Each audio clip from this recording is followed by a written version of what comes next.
your name because last time we had a meeting, synchron meeting in Chennai and sorry in Bangkok. So I said since you are handling SARC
Warm good morning to all respected dignitaries, guests, and delegates.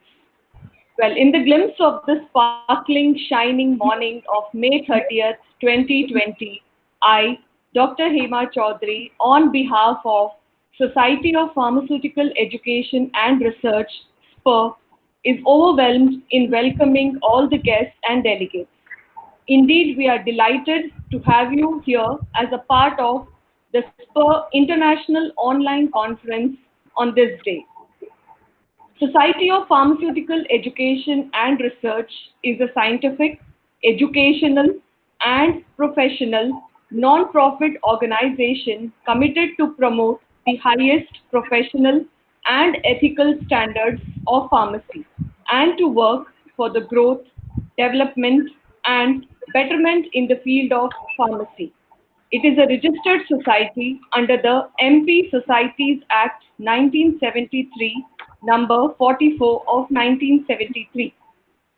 Society of Pharmaceutical Education and Research is one of the leading pharmaceutical associations in the country and is working in the interest of pharmaceutical professionals with a member base of around 3,500 spread across the country and having 13 branches. Well, the well chosen theme of today's conference is empowering pharmacists for next generation to improve health and wellness. This event is supported by the Confederation of Indian Pharmaceutical Industry (CP), Cystopic Laboratories Private Limited, New Delhi, Spur Market Research Private Limited, and ISF College of Pharmacy, Moga. I pay a deepest thanks to all of their valuable support on behalf of Society of Pharmaceutical Education and Research. Well, Henry Ford said, coming together is a beginning, keeping together is a progress, and working together is success. Keeping this vision, the conference has brought all of us together for a new beginning. Now, moving with the flow of the conference, I would like to invite Professor G.D. Gupta, President, SPER, for his welcome address. Please, sir. Good morning, everyone. Survey Good morning, भवन्तु sir. सुखिनः, सर्वे सन्तु निरामया, सर्वे भद्राणि पश्यन्तु, माँ कश्चित् दुःखभाग् भवेत्। ऐसी कामना करता हूँ। इस समय पूरा विश्व कोरोना वायरस से जूझ रहा है।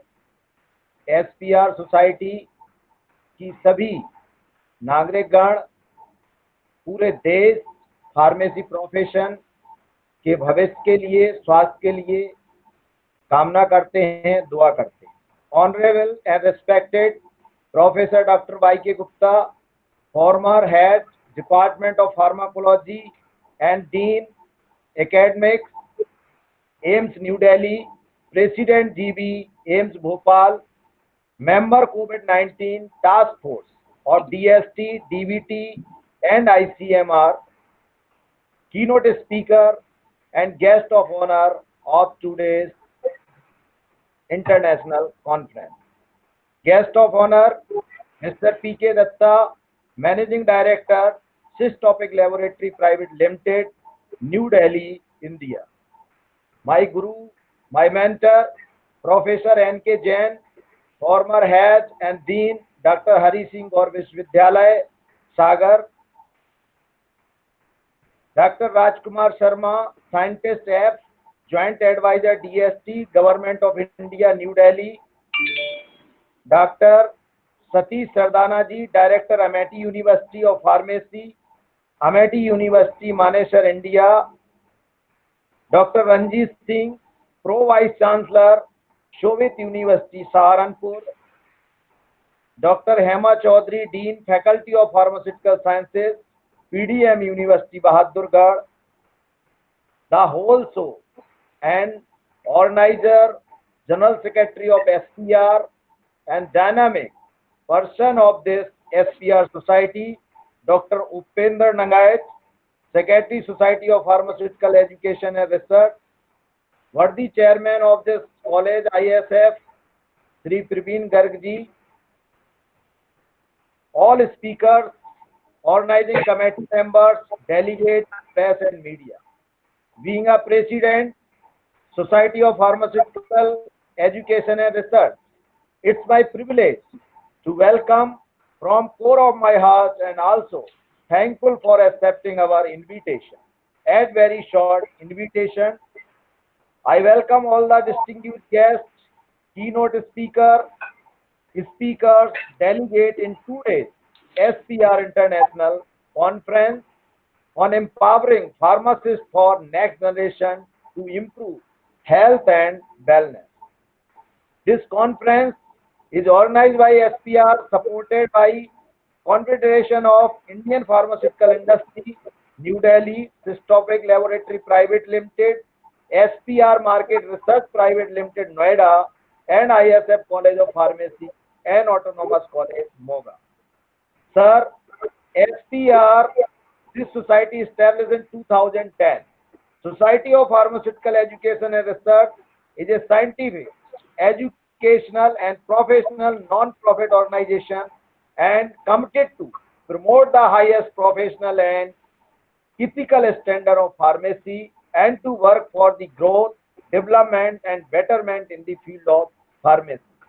This society always work for students, health professionals, professors, and those persons who are involved in the research. Time to time, our society member felicitate these types of people who are contributing for the society. Society of Pharmaceutical Research is one of the leading professional SPR spread across the country and have 13 states well-established branches. Sir, pleased to inform that I got huge response from Pan India and about 3,000 registration from 22 states and from abroad. During this 2 days international conference, we conduct 8 technical sessions and one of the discussion panel for the betterment of profession as well as the role of the pharmacist in new generation. And all lecture will be delivered by the eminent personality and expert from academia, industry and abroad. Sir, first day, first technical session by Professor Dr. N.K. Jain, former head and dean, Dr. H.S. Gaur University, Sagar. He will deliver the lecture on current status of e-pharmacy, online pharmacy in India. Moderator of this lecture, Professor Amit Sharma. Second technical session by Dr. Paul Ben Sai Heng, National University of Singapore. Moderator of this one, Dr. Tanvi Naved, Amity University. Third technical section of today, Dr. Purnaskar. He is from the Bangkok. Moderator of this, Vinay Pandit. Fourth technical panel discussion by the COVID-19 impact of opportunity for pharmacy industry. Moderator of this panel discussion, Mr. Sri Kumar and Mr. Shekhar Gulati. In this panel discussion, our society member invited 4 experts. All experts are highly qualified, experienced, and they know what is about the requirement. Bharat, today is the one word given our justice, court.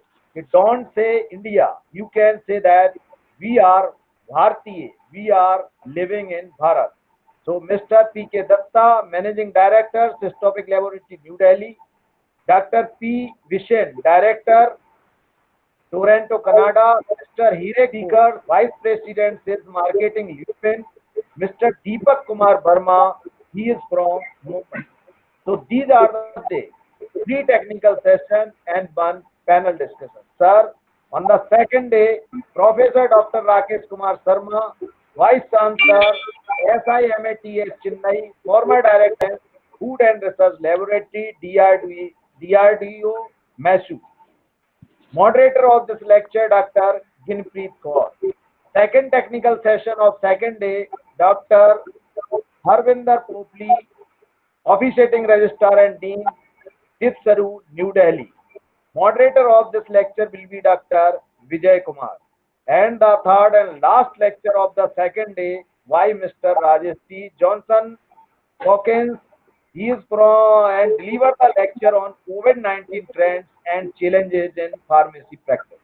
So, sir, during these 2 days, we organized 7 technical sessions as well as one of the panel discussion. I hope during these 2 days, all experts will justify the theme as selected by organizing committee in the benefit of society, academia, industry, and will give new identity of pharmacy profession in health sciences in India and abroad. I want to inform all the participants the advantage of this international conference. The certificate of this international conference have academic value as per the Pharmacy Council of India and affiliating universities. Your suggestion and queries will be considered by our technical team, and time to time we can put your queries and suggestions for the discussion in the panel as well as our experts. Your feedback will be helpful in the coming event of the SPR, professional and the industry. Live member and registered candidate will take all the benefit of society throughout the life. Sir, I ensure that our team will try to organize this online international conference in excellent and technical manner. I request to all the participants to all support and cooperation to make this conference memorable and innovative. Enjoy all technical session, interact with the speaker and learn new and innovative things. Stay home and learn from home, be safe and be happy. I again welcome to all and extend my heartfelt thanks to the chief guest, guest of honor, keynote speaker, all speaker, technical team and all the participants registered for 2 days international conference. So thank you very much. Thank you very much, respected sir, for the cordial welcome. Now, with humble request, I would like to invite Mr. P.K. Datta, Managing Director, Cystopic Laboratories Private Limited, New Delhi, India, for his inaugural address. Please, sir.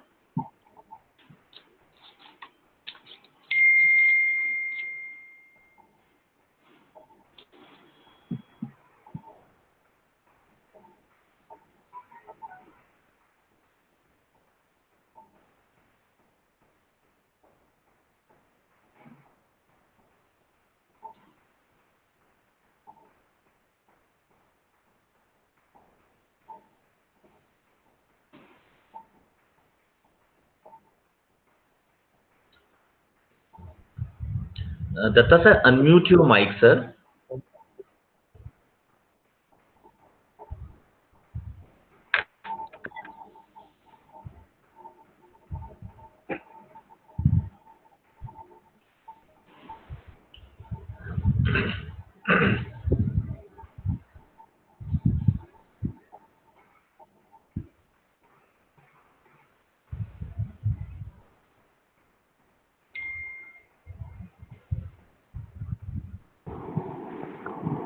Yes.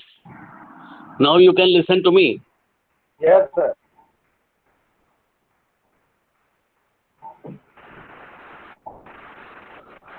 Now you Right, can sir. listen to me. Yes, sir. Yes, sir. Yeah. Please go ahead.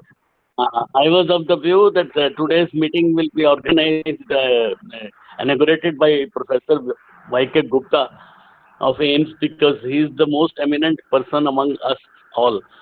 And you see, as far as I am concerned, it is my privilege to be with all of you. I was thinking in the morning about Sper, and I thought why it is not spurt.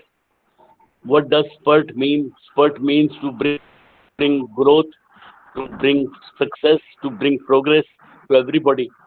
You see, what I find in this profession that most of the people join these pharmacy professions only for profit. It is the professors, it is the eminent people in education who are maintaining this line. And we possibly have to do something for these colleagues. You see, because I am of the view that we must somewhere get involved in rewarding the right colleges, right students, so that there is a standardization in our industry. And I am of the view that if you see today, my special thanks to Upendra ji, because who has organized this conference and with what determination, because I have attended similar conferences of hope and I have attended similar other meetings, but this meeting is one of the most vast meetings which I am attending.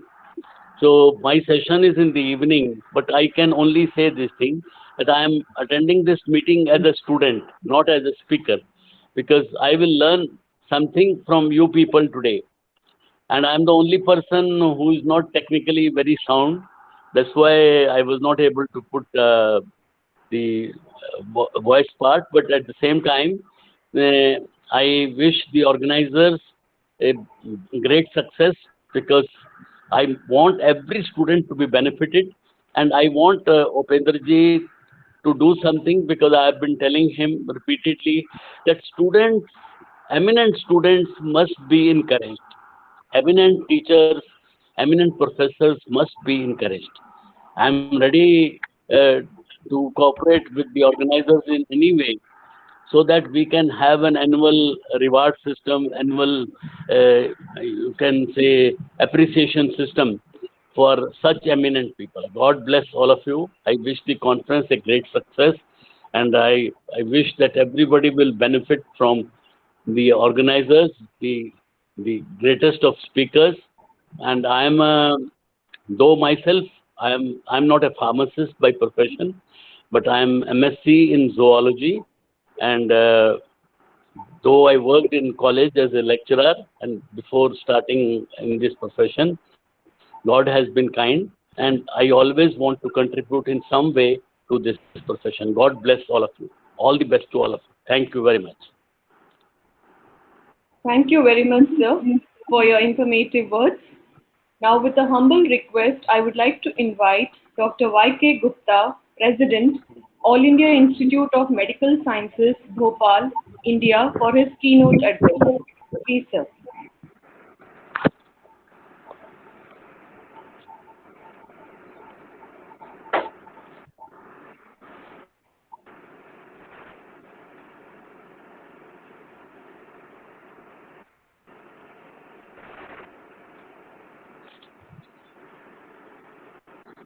नमस्कार नमस्कार, आवाज आ रही है doctor साहब? हाँ जी, बिल्कुल आ रही है। सर, ओह बहुत बढ़िया। सर प्रणाम सर। बिल्कुल आ रही है, क्लियर आ रही है। Oh thank you. So good morning everybody, जो मोगा में लोग हैं और जो मोगा के बाहर हिंदुस्तान में लोग हैं, और those who are outside India and listening to this webinar.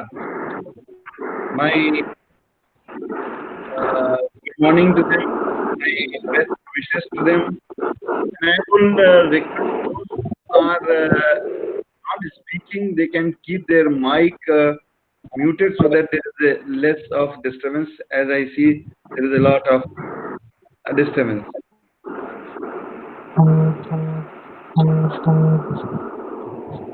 So yes, now it seems to be slightly less. Okay. So, namaskar.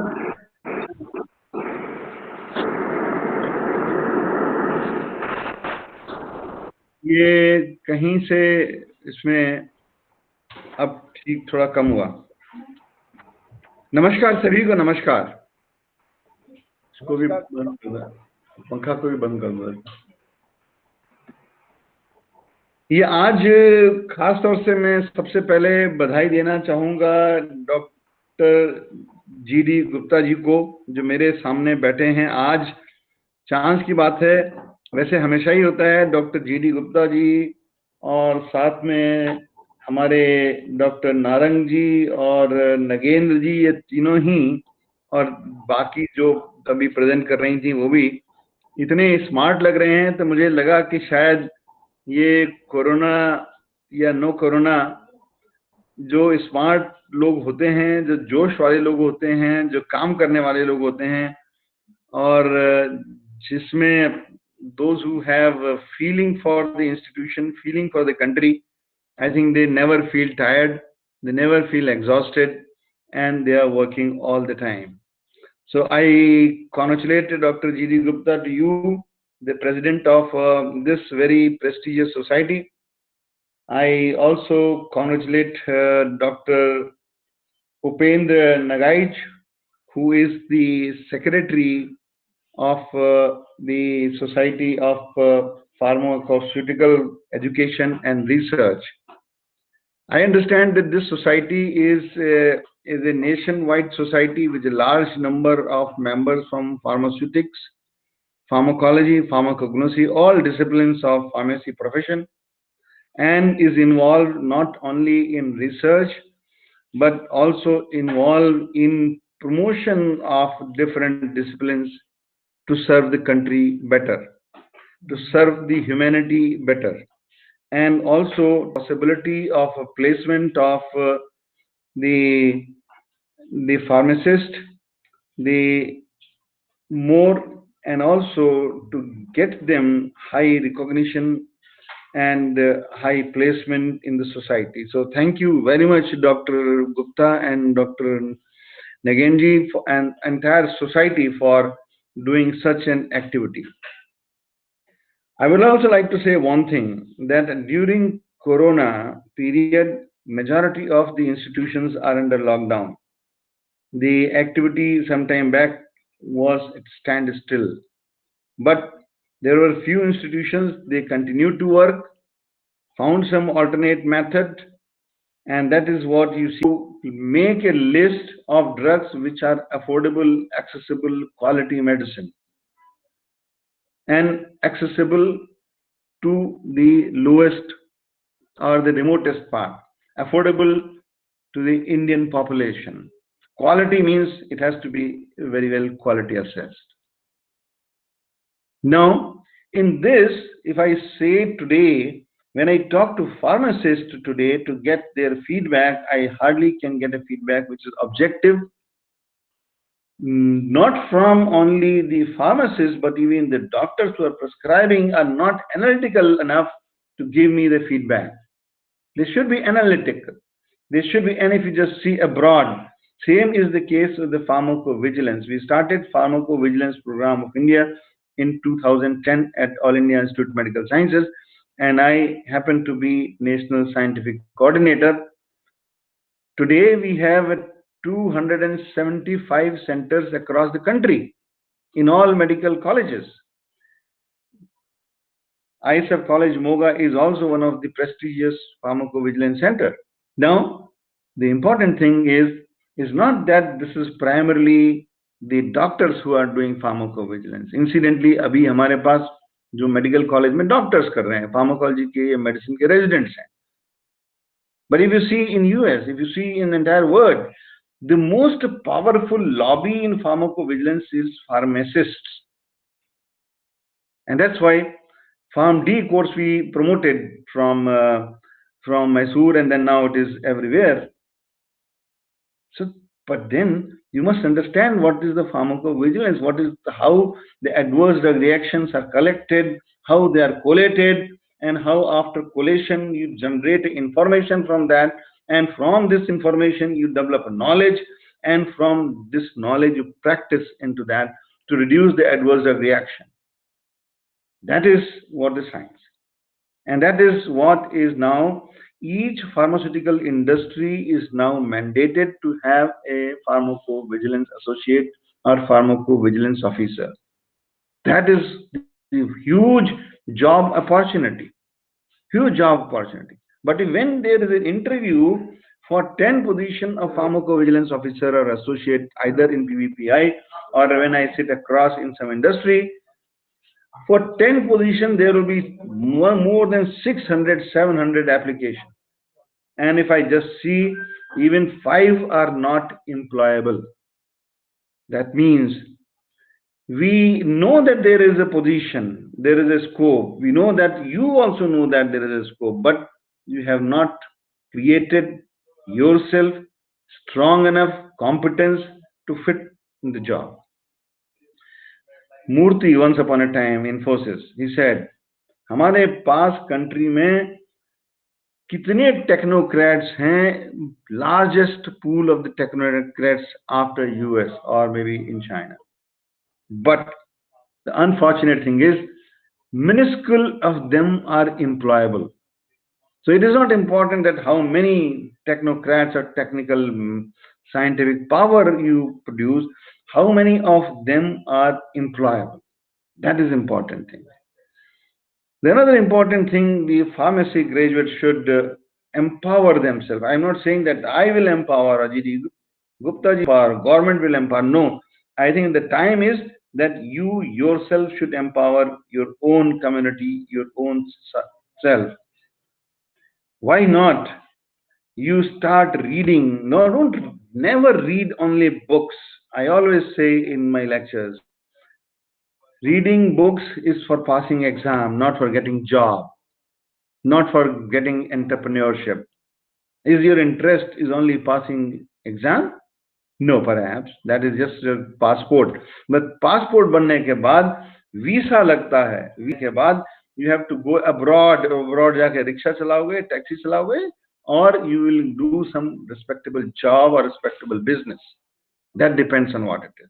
So passport getting is important, passing important, but then that is not sufficient.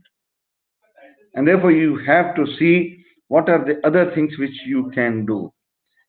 Genomics is important thing. If you are, which are called as grass, generally regarded as safe, and these drugs are not called as an OTC in India, but they are called as a non-prescription drug.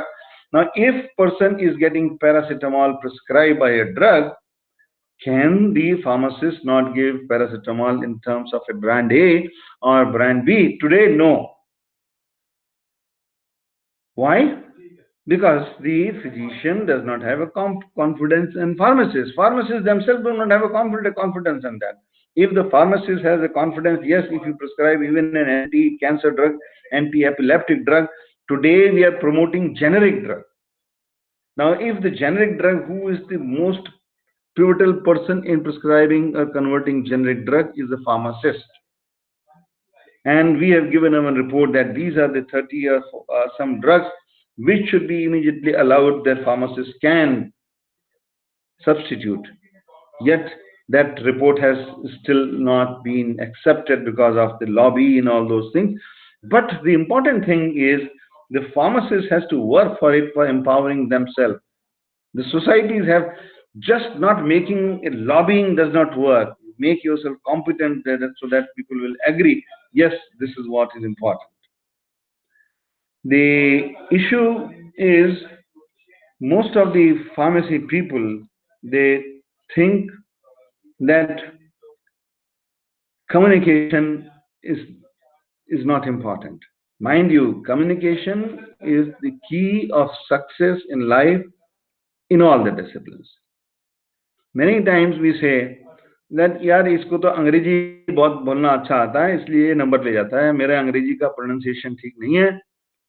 आप whether you can speak in Hindi, whether you speak in English, today nobody minds that much, provided your thought process is clear, your perception is clear, your communication, what you are communicating between one and other does not have an ambiguity.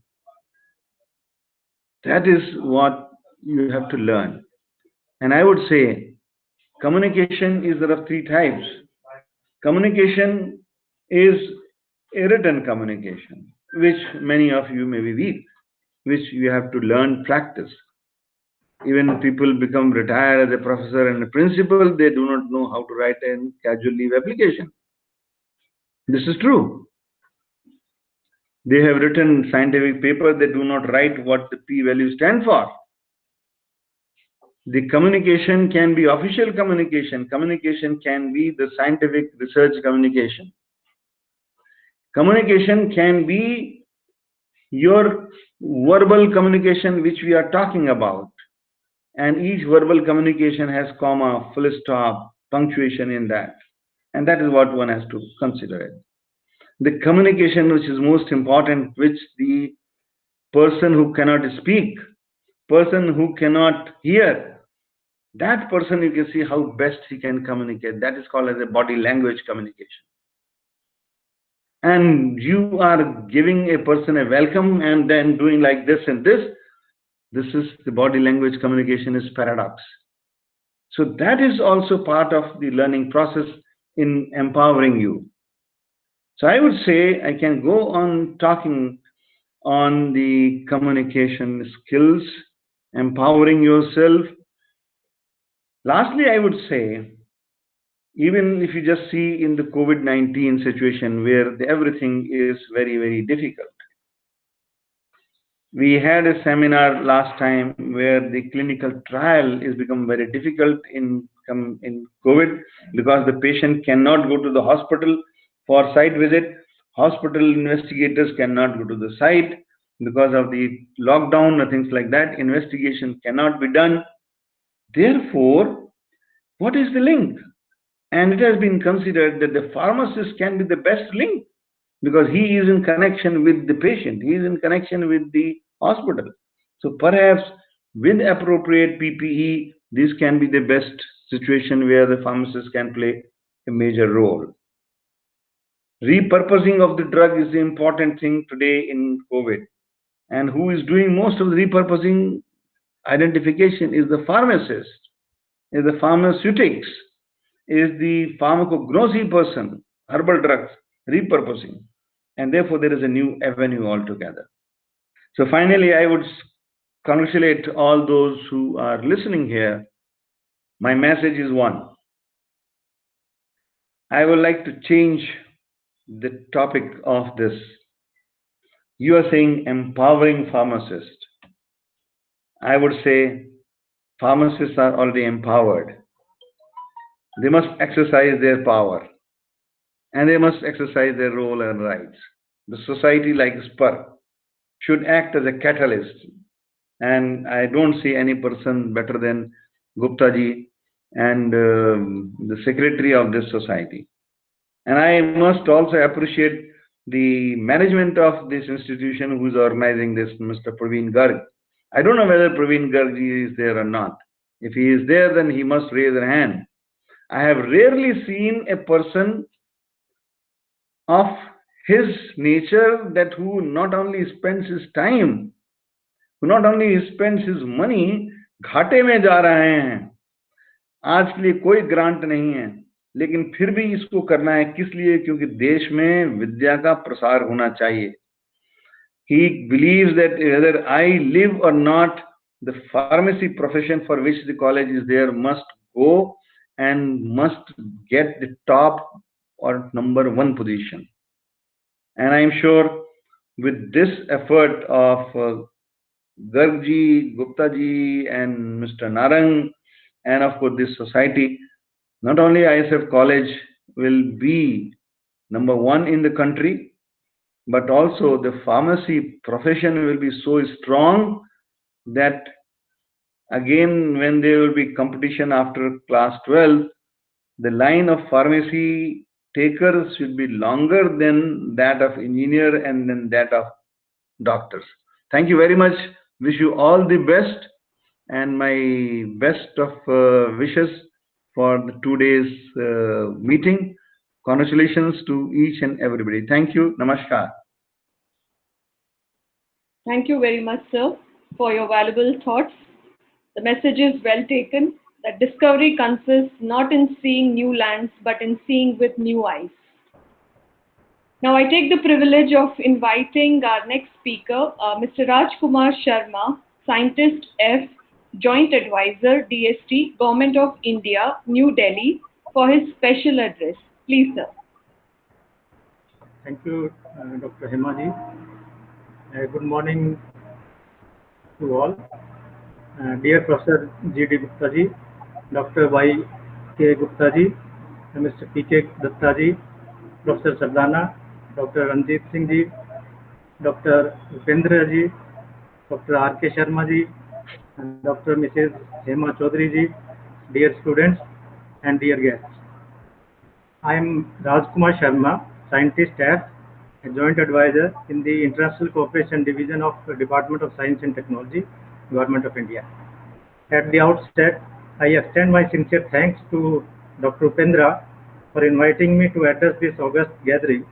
It's my great pleasure and honor to be here on the occasion of international webinar on empowering pharmacists for next generation to improve health and wellness, being organized by Society of Pharmaceutical Education and Research, SPER. I congratulate Sper for choosing this topic of empowering pharmacists for next generation to improve health and wellness for this webinar, which is truly relevant in topical in present context of COVID-19 pandemic. Today, empowering health and wellness of people is the topmost priority of all governments across the world.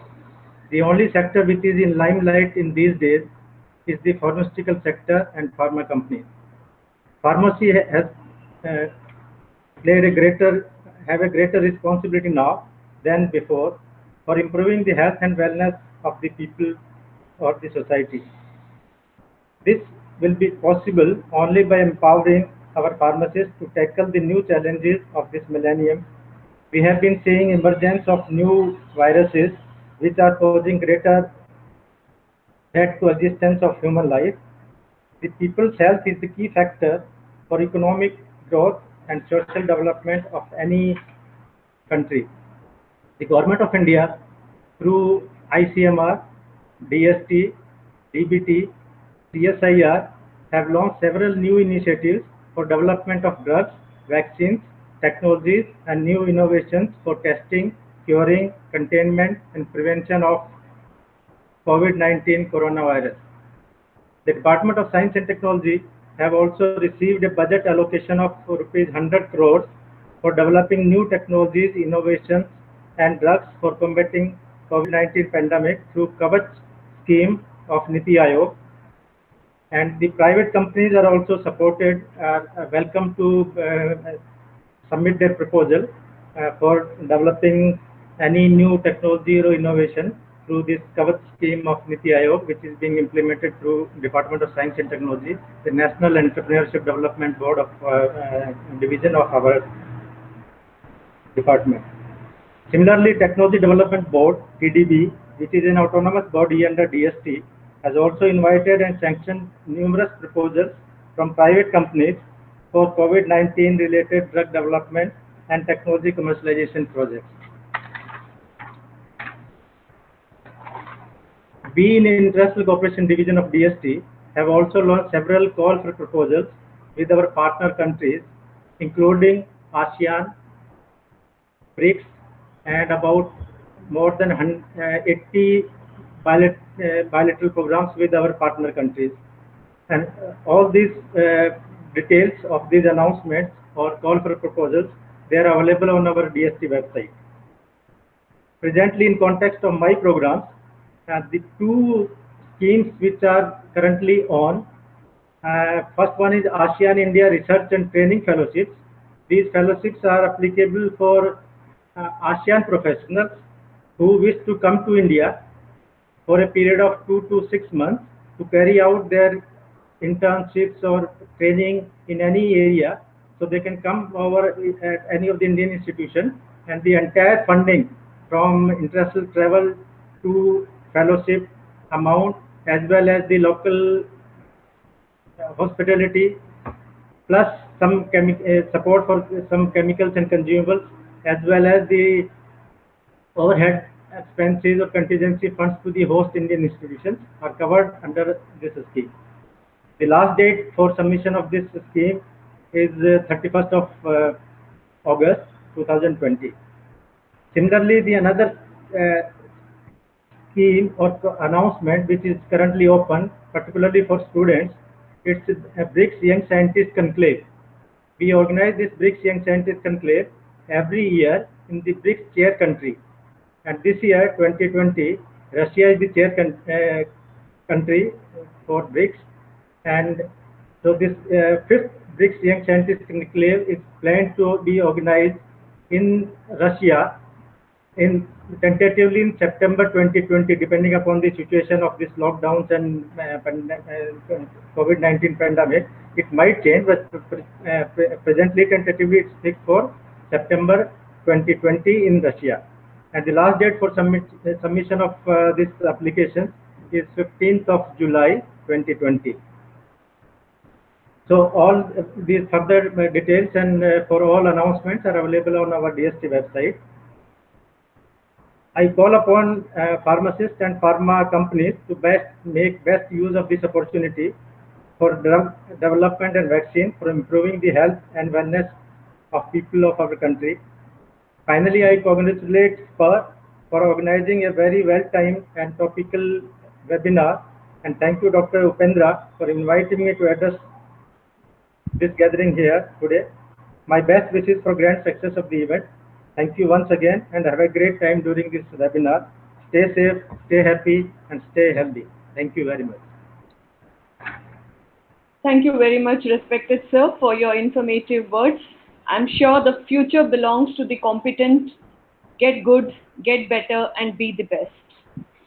It's my profound privilege now to invite Dr. Upendra Nagaich, the Secretary, Society of Pharmaceutical Education and Research, to enlighten us about the SPER activities.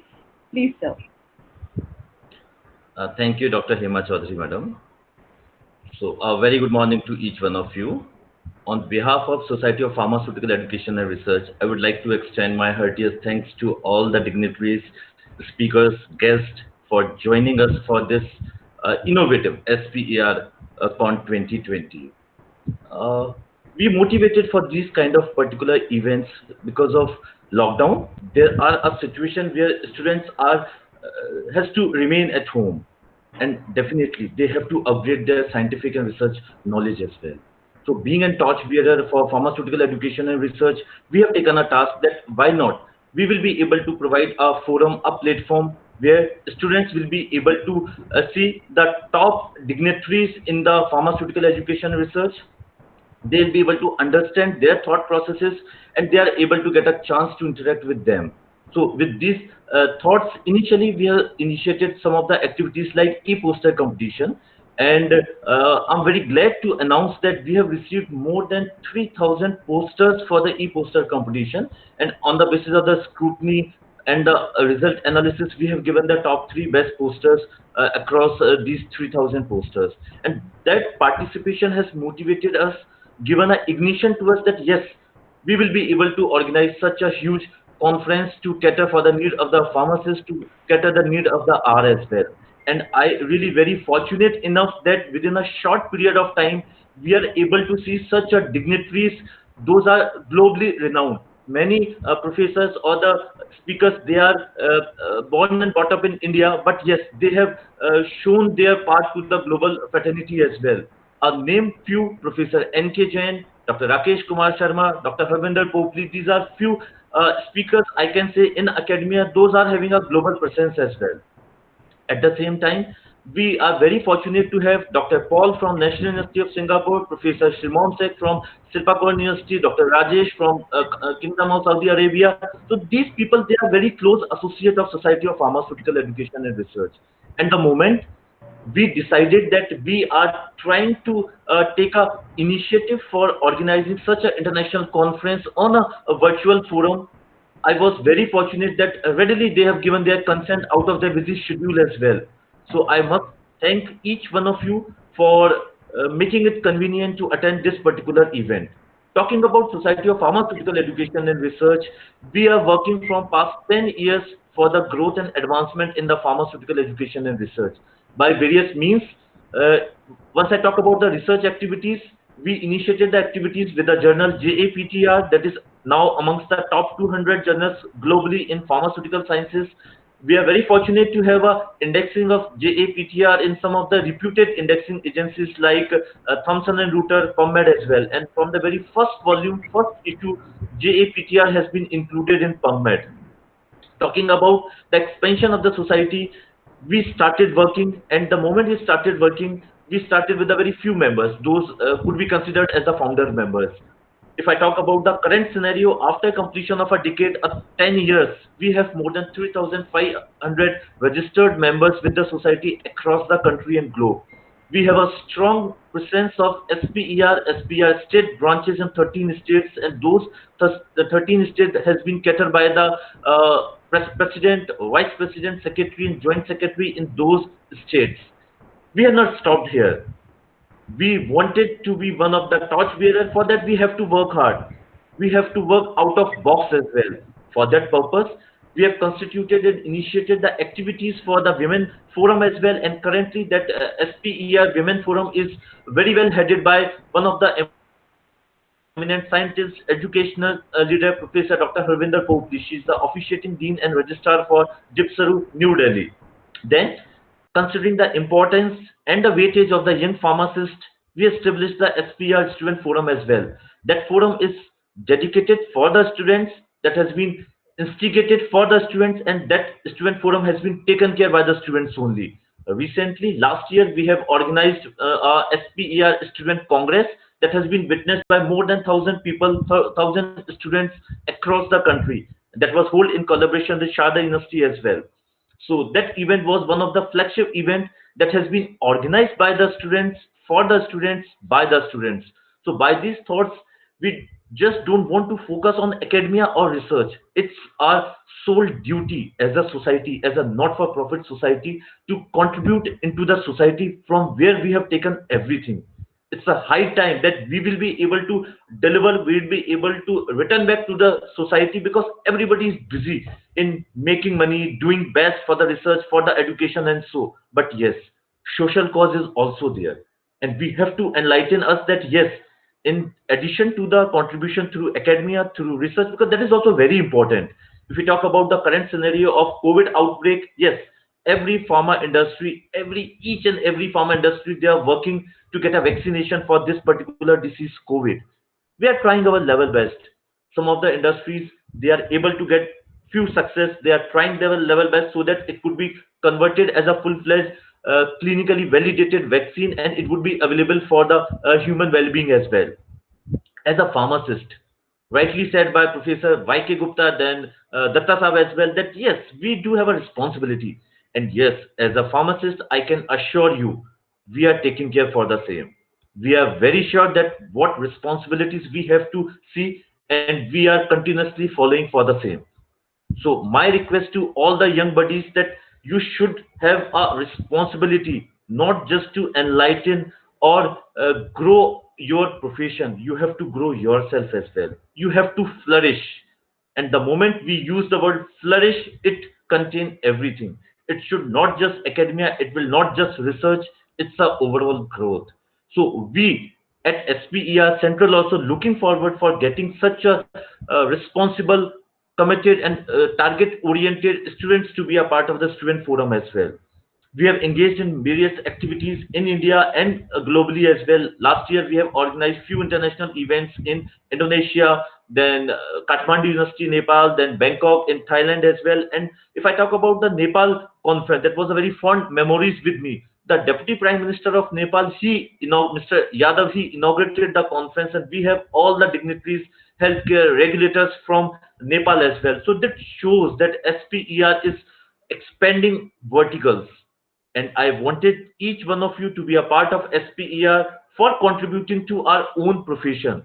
This is not for SPER or any other association. It's our mindset that we have to contribute for our nation. We have to contribute for the nation building as well. So with these thoughts, I invite each one of you. Here, I can see many of the office bearers of society, one of the learned people like Professor Sardana, Professor Ranjit Singh, Professor Vinay Pandit, Inderbir Singh, all are associated with the society from past many years. I can say these are the pillars for the society.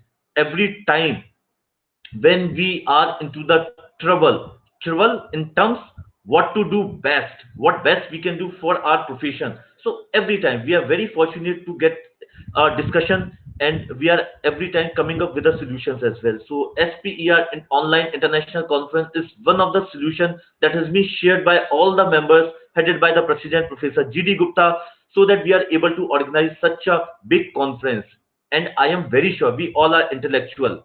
And if you will be able to see the program schedule that we have shared with you, all the people those are associated with the events, all the speakers, they are very learned.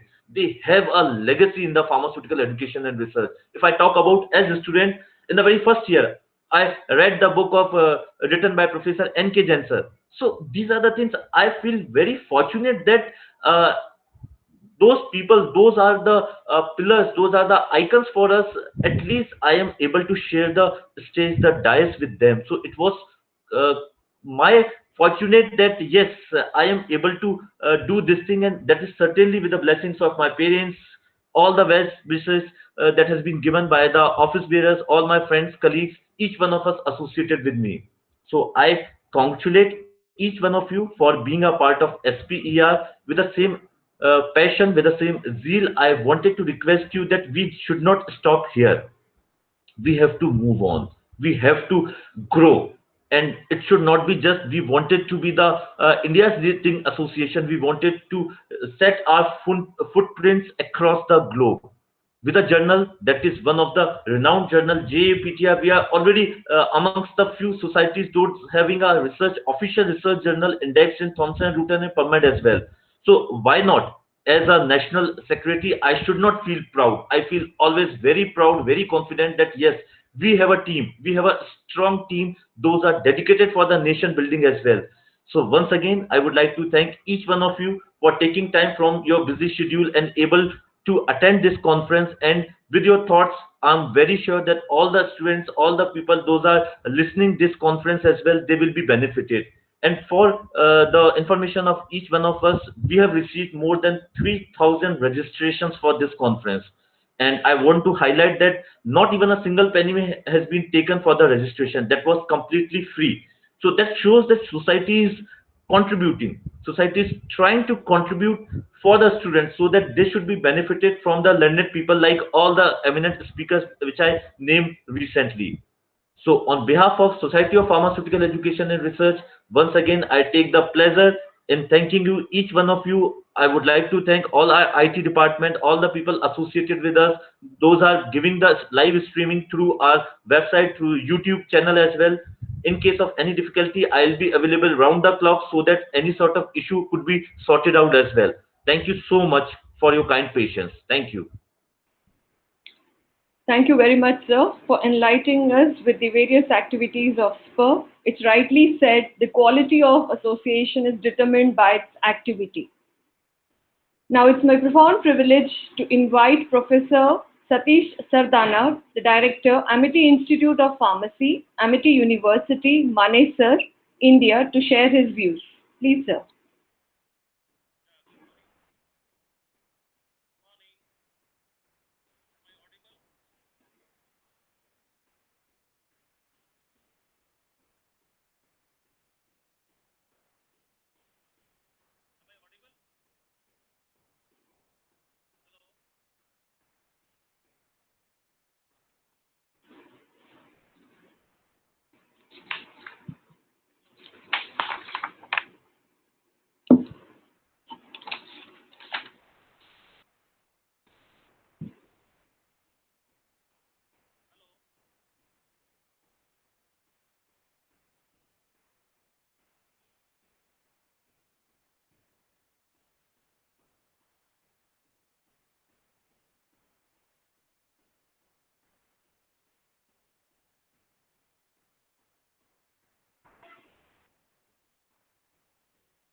Hello.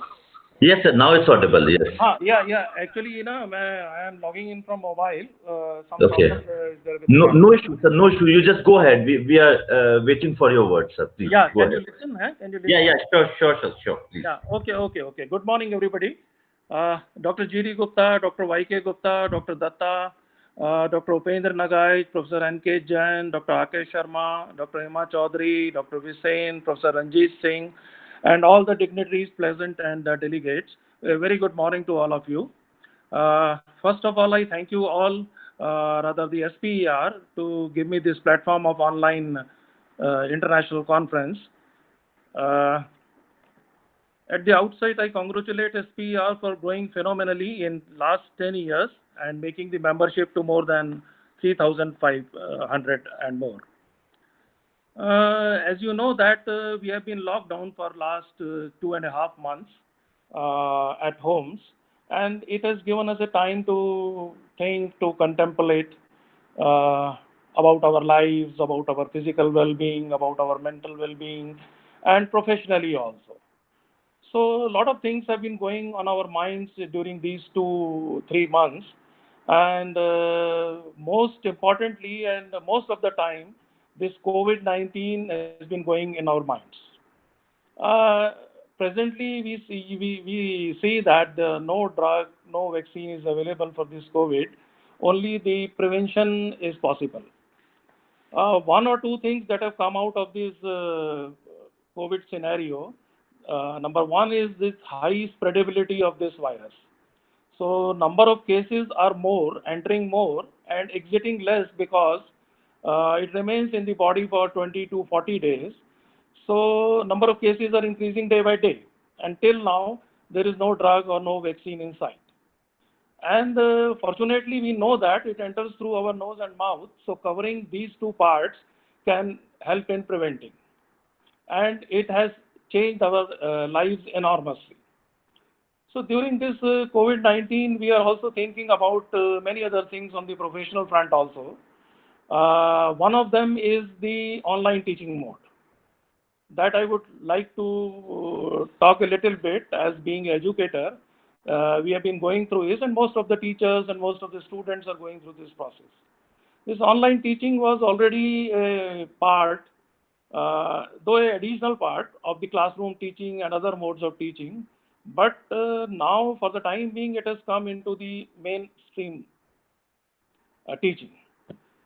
So I think it has some advantages, some disadvantages, as the other teachers and students might have observed.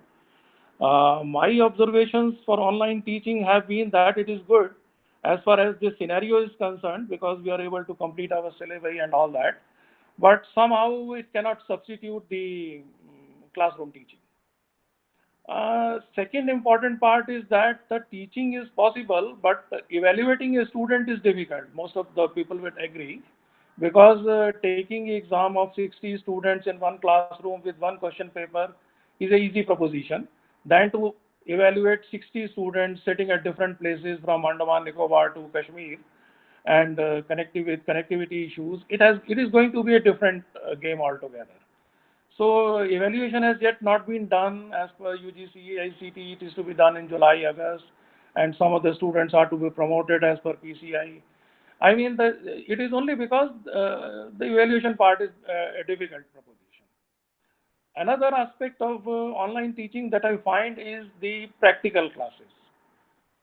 Because online you can have some practicals like we were having in pharmacology. We were not using animals, experimentation, live animals. We were using only the what you call the, you can call say virtual labs, and demonstrating the effect of drugs on different organs and some practicals on anatomic physiology.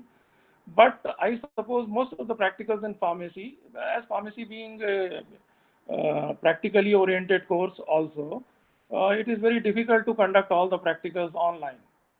So that would be a challenge, I think, to develop virtual labs for all pharmacy practicals in this time.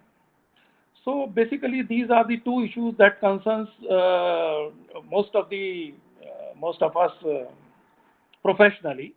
One is COVID-19, that is almost all the time on our minds, 24 hours a day.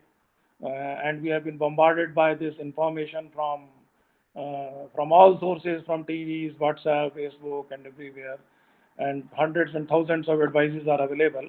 But yet we are seeing a spurt in cases, and it is increasing day by day all over the globe. So let us hope for the best. It improves further, and let us hope the things get normal soon. So till then, stay home, stay safe. Thank you very much for providing an opportunity. Thank you, sir. Thank you very much, sir, for your valuable thoughts. I'm sure that if we believe in that, we should all go as far as we can see, and whenever we get there, we'll be able to see further. I take the privilege to invite Professor Dr. Ranjit Singh, Pro Vice Chancellor, Shobit University, Saharanpur, India, to share his views. Please, sir. Thank you, Dr. Hema, for the introduction. Honorable dignitaries, resource person, office bearer of Sper, and respectable participants. Thank you very much. I'm honored to be part of the inaugural function of this international online conference, Sper 2020, on the theme, Empowering Pharmacists for Next Generation to Improve Health and Wellness. It has been, in fact, an enriching and fruitful session by the luminaries of the profession. It was indeed fulfilling to listen to P.K. Datta ji, Professor Y.K. Sharma ji, Rajkumar Sharma ji. I hope you are listening. Hello. Hello. Yes, sir. Yes, sir. You are very well audible, sir. Right. And Shri Rajkumar Sharma ji, Upen Nagai ji, and Professor Sardana ji. It's nice to have Professor N.K. Jain with us and Dr. Park as resource persons. All the luminaries have made my job easy by covering almost everything about the theme, even beyond the theme. I am motivated and wiser now after imbibing all that you said. The theme speaks about very important issues, that is health and wellness, very eloquent and persuasive. It is common saying that health is wealth. So if we take care of health, everything is there.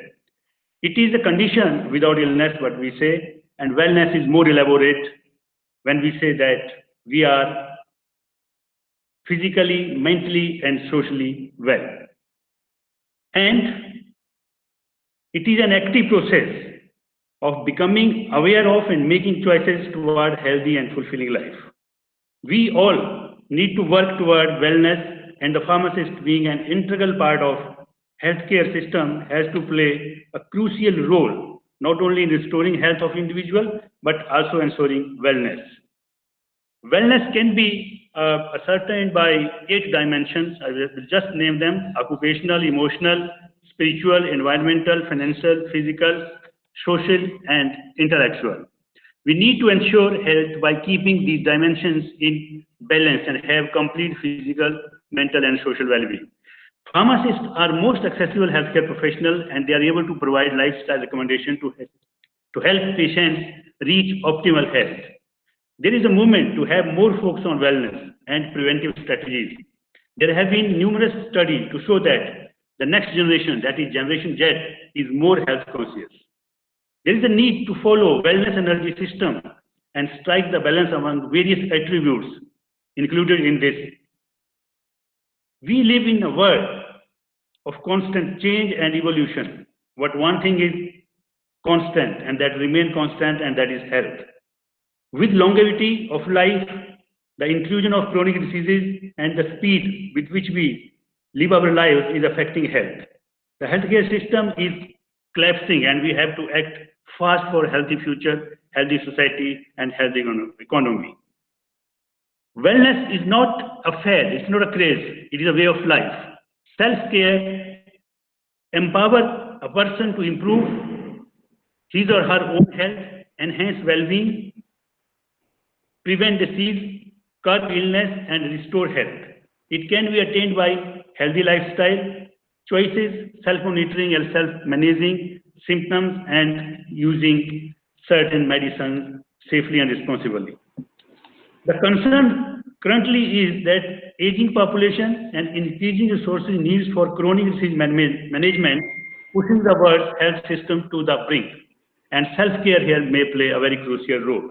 What we need to do as healthcare workers is to set up and take up the vital role of providing the right information and education to the stakeholders to ensure that we do it in the way Generation Y can relate to and provide it when and where they want it, and to empower them to make the most of self-care means, to elevate self-care as an essential pillar for sustainable healthcare systems.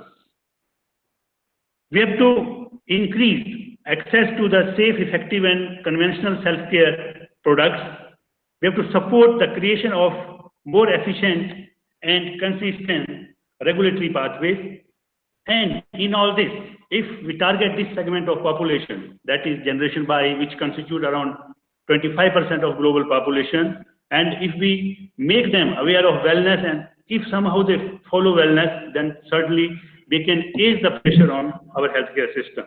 The pharmacist has to play a leading role in educating Generation Y about wellness and in easing the pressure on the healthcare system.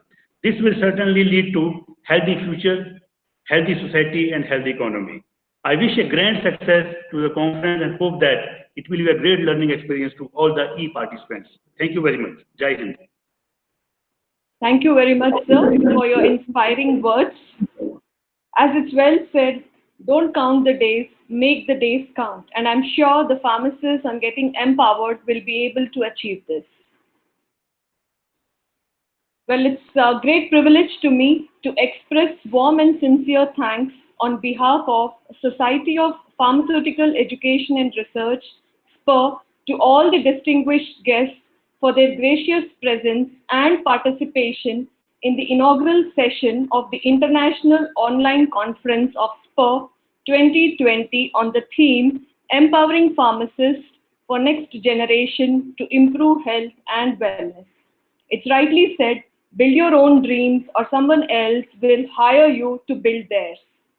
I propose a hearty vote of thanks to Mr. P.K. Gupta, MD, Cystopic Laboratories Private Limited, for delivering the inaugural address. Thank you for your interesting and thought-provoking address, sir. My heartfelt thanks to Dr. Y.K. Gupta, President, AIMS, Bhopal, for delivering the keynote address. Thank you, sir, for your long demonstrated interest and commitment to improve health and wellness of public. My sincere appreciation to Mr. Rajkumar Sharma, Scientist F, Joint Advisor, DST, for his gracious presence and encouraging speech. Our sincere appreciation to SIFI, Cystopic Laboratories, Sper Market Research Private Limited, and ISF College of Pharmacy, Moga, for supporting this event. My warm appreciation to Professor G.D. Gupta, Professor Satish Sardana, and Professor Ranjit Singh for their constant support. Please join me in extending our appreciation to Dr. Upendra Nagaich, the Secretary, SPER, whose enthusiasm and support has allowed so many of us to come together. A sincere thanks to all the delegates who are participating on this online platform. Thank you all very much indeed. Stay home, stay safe, and stay happy. We conclude the inaugural session, and now I request Professor Amit Sharma to moderate the first scientific session. Thank you. So, very good morning to one and all present. First of all, I would like to congratulate Sper for organizing an online international conference empowering pharmacists for next generation to improve health and wellness.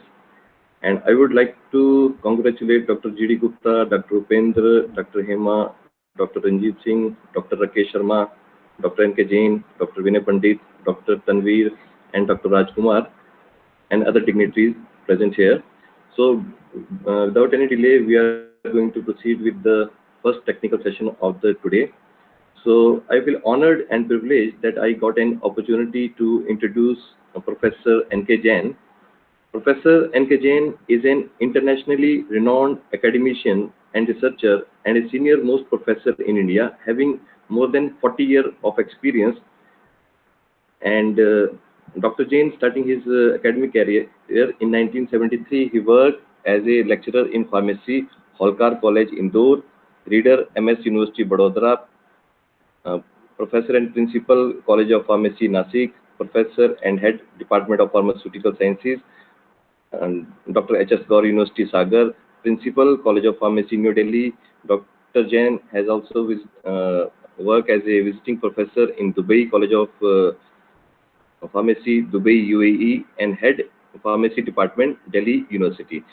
Professor Jain has to his credit over 480 publications in reputed international journals and has supervised around 55 PhD scholars and 141 MPharm candidates. He is also a reviewer of several international and national research journals. Professor Jain has been recipient of multiple awards. If I'm going to take one by one, it is going to take another half an hour. So I'll just name few of them that Dr. Jain has a recipient of IMDA award 3 times and ML Khurana Best Research Paper Award and Best Teacher of the Year by APTI in 2003, Manjushri Memorial Award by APTI for Best Scientist and various Lifetime Achievement Awards. Professor Jain current research interest includes various aspects of controlled, novel, and targeted drug delivery system, nanotechnology, and nanomedicine, and is globally known for his excellent research in the field of dendrimer's drug delivery. Currently, he is exploring the pharmaceutical potential of carbon nanotubes and quantum dots. Dr. Jain was appointed as a principal at the age of 27 and professor at the age of 37 years. He was the first alumni of the department to become a professor in the same department, head of the same department, and dean of the faculty of the same department. Out of 55 PhD supervised by Dr. Jain, the majority of the theses of the student were examined by world-renowned foreign examiner, and most of his PhD students were selected as a postdoctorate fellow in renowned university in USA. So Dr. Jain has also contributed textbooks named as Pharmaceutical Microbiology, Introduction of Pharmaceutics, and Forensic Pharmacy. So now I would like to invite Professor N.K. Jain for his valuable talk. It's over to Dr. Jain.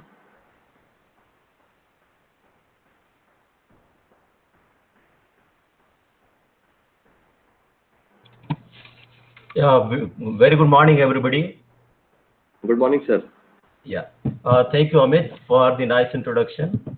At the outset, I would like to thank the organizers for inviting me for this important international conference organized by SPER, who have been doing wonderful job in the pharmaceutical education and research. It was my privilege to listen to eminent people. Is it okay?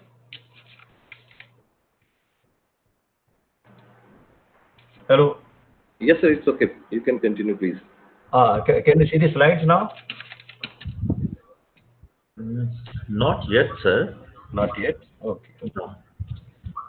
The same thing, sir. All the tab close at the upper and bottom, and then this present now and second window, a window, Present now, window. a window, and then you have to select your presentation and share. Now it's working, I guess. Is it coming? Um, mhm. Still, I guess we have to wait because it's showing that it's presenting, but we are not able to see the slides. Sir, just open the presentation now. Yeah, it's open. Sir, you have presented your screen. Instead of screen, select a window. 1 minute.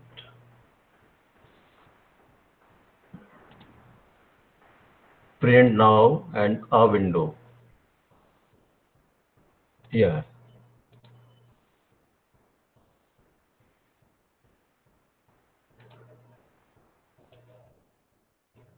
Is it okay now? Yes, sir. Yeah, we are able to see. Just make it full screen. Yes, it's okay. Right. So thank you once again. And I have been fortunate enough to learn to the speakers, particularly three Guptas, PK Gupta, YK Gupta, and GD Gupta, and Mr. R.K. Sharma, Mr. Datta, Mr. Satish Sardana, Mr. Ranjit Singh, and the organizer, Mr. Upendra himself. In fact, empowering pharmacists is an important aspect for today's activities, particularly when we are talking about uh, empowering pharmacists for next generation. And in this context, I uh, I have selected a topic which is very important, very pertinent for the today's activities, and that is e-pharmacy in India. Now, e-pharmacy in India in the modern context, what do we talk about?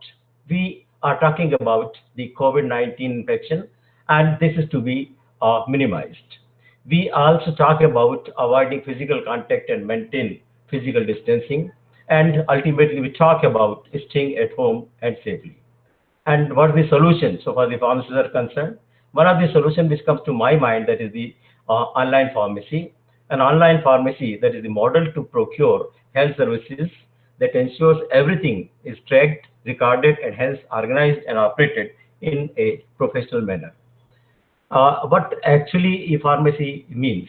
E-pharmacy is also known as online pharmacy, internet pharmacy, mail order pharmacy, and it's a pharmacy that operates over the internet and sends orders to customers through courier, mail, shipping companies, online pharmacy, web portal, etc.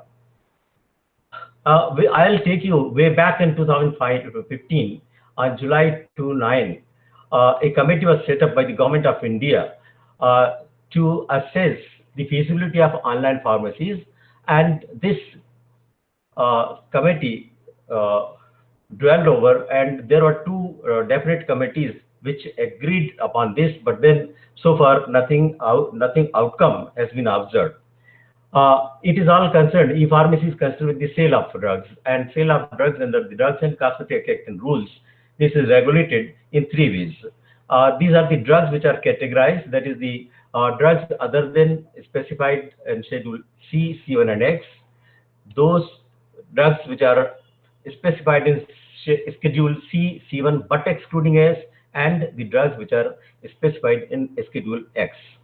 But all this applies under the terms and conditions of the licenses which are issued by the government.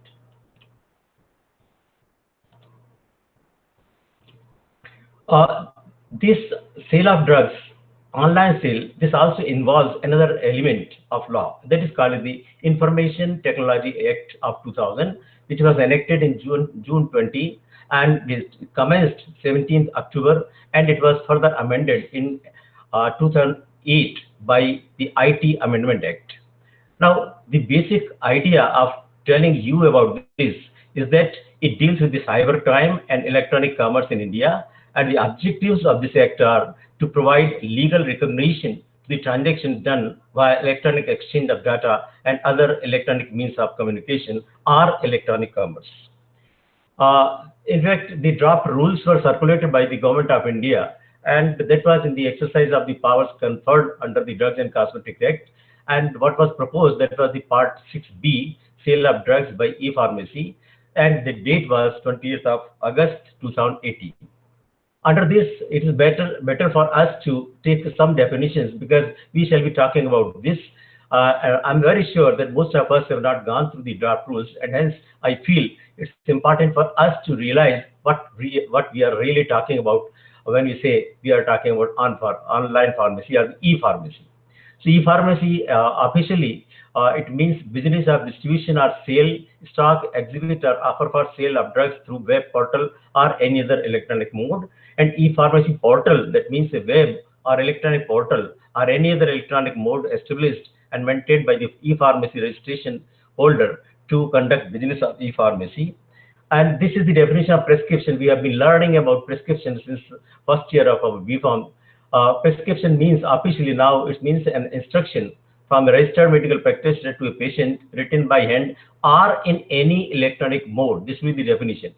Duly signed to dispense a drug and quality of drug to a patient, and sale by way of e-pharmacy. This means a sale whether to a hospital or dispensary or a medical, educational or research institute or to any other person through e-pharmacy by way of retail sale. That means it is not talking about the wholesale or any other mode of sale.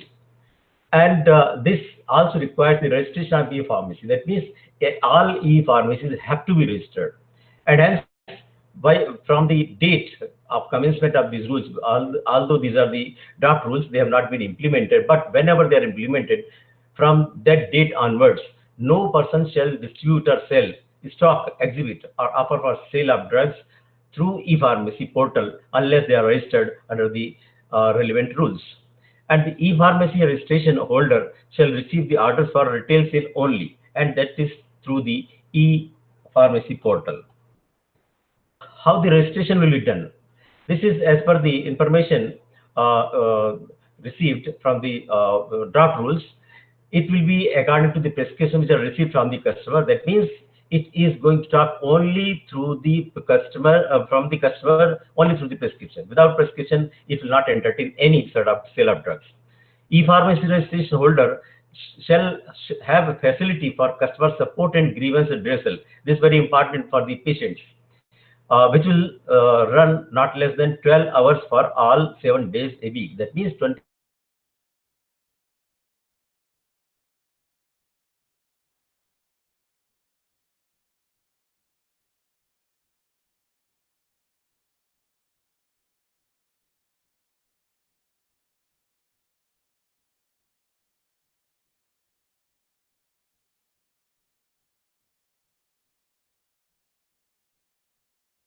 for any purpose to anybody. And this portal shall be established in India, through which they are conducting the business of e-pharmacy, and shall keep the data generated localized. Localized means it shall not be shared by anybody else except the local requirement. That is the government requirements. For applying for this grant of registration, the Central Licensing Authority is to be submitted a form. That is now important for us to understand that it is an online portal of central government. This is supported by duly notarized affidavit from the applicant and a fee of ₹50,000. The conditions for e-pharmacy registration are that the registration holder has to comply with the Provisions of Information Technology Act, and the details of patient shall be kept confidential and shall not be disclosed to any person other than central government or the state governments, as the case may be. That means he cannot, the registration holder cannot share the information of any patient to anybody except the requirement as per the government. The supply of drug shall be made against a cash or credit memo. No other mode shall be accepted for the supply of the drugs. And this is to be generated through the e-pharmacy, and record is to be maintained with the information which is mentioned as prescribed in the draft rules, which is given below. Now, what are the other conditions for registration? E-pharmacy registration holder shall not carry out e-pharmacy with respect to the drugs covered under the categories of the narcotic and psychotropic substances under this Narcotic Drugs and Psychotropic Substances Act, like say tranquilizers and other drugs which are specified in the Schedule X of Drugs and Cosmetic Rules 1940. This is major concern so far as the critics of e-pharmacy are concerned. They say that there won't be any control on the drugs, but here in the rule itself it is clearly mentioned that these drugs are excluded so far as the ambit of e-pharmacy is concerned. For the grant of registration, the application is to promote, say, submitted, and if the Central Licensing Authority this is satisfied, then a form, the registration is given in the form Form 21AA, and in case of any difficulties or the deficiencies which are notified, the same course is to be followed for rectification, and if it is agreed upon, then CLA might issue a particular license. Then the Central Licensing Authority after registration of any e-pharmacy, shall list all the registered e-pharmacies on its website from time to time for information to all stakeholders. This is very significant. Anybody who is interested can get the information about any pharmacy which is a e-pharmacy, which is registered and which is say documented on the website of the government. The licensing authority may refuse to grant registration to any applicant. Under certain circumstances, the license can be refused, and if it is refused, then the applicant is allowed to file an appeal. That is the condition for filing of an appeal is also provided in the draft rules. Mind well, these are all the draft rules. They are not yet implemented. This is very important.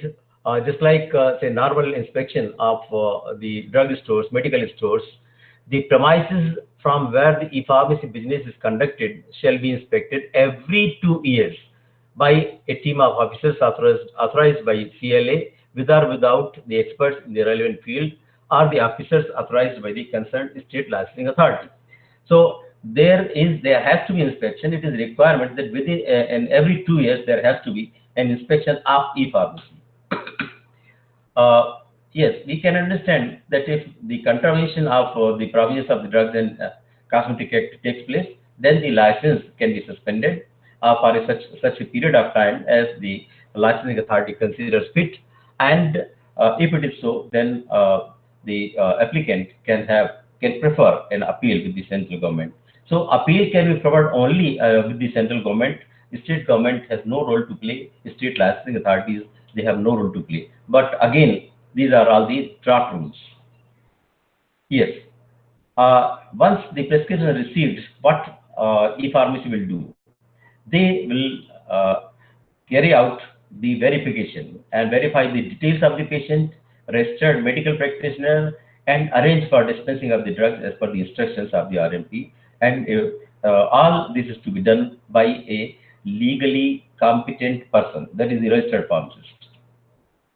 Now, distribution sale of drugs through e-pharmacy, in this case, this e-pharmacy registration holder, that is the pharmacist, shall dispense and make arrangements for supply of drugs from any retail or wholesale licensed premises. And in case of e-prescription, the prescription shall be uploaded. This is again very, very important for us to understand. The prescription shall be uploaded on the e-pharmacy portal and shall be kept in record by the dispenser. So most of the critics of e-pharmacy, their say objections, I think they can be overruled by these possibilities. Yes, the e-pharmacy which is provided in the rule, if a license is given, if it is permitted, then it shall remain valid for 3 years. This is the deadline, this is the limit. And it can be renewed, of course, and for the renewal, application is to be submitted along with a fee of ₹50,000, and the documents as required is specified in the Form 18AE. These are to be submitted along with the application and the requisite fee. This is to be done by the license holder. This is again an eye-opening for us to understand what is really happening today. We know very well.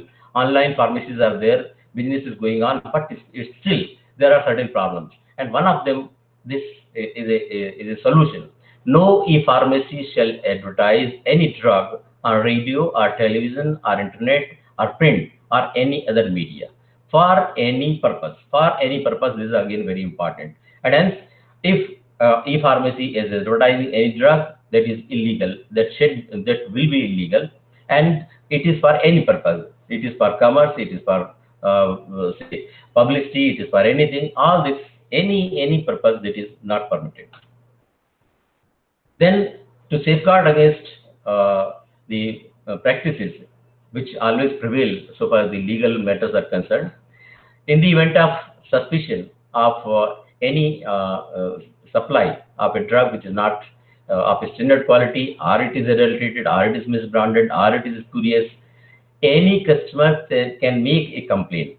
Mind well, customer has to make a complaint. It could be in writing to the concerned SLA. In my opinion, it need not be in writing. It should be digitally also. That should be permitted. Probably amendment may be there. Monitoring of the e-pharmacy.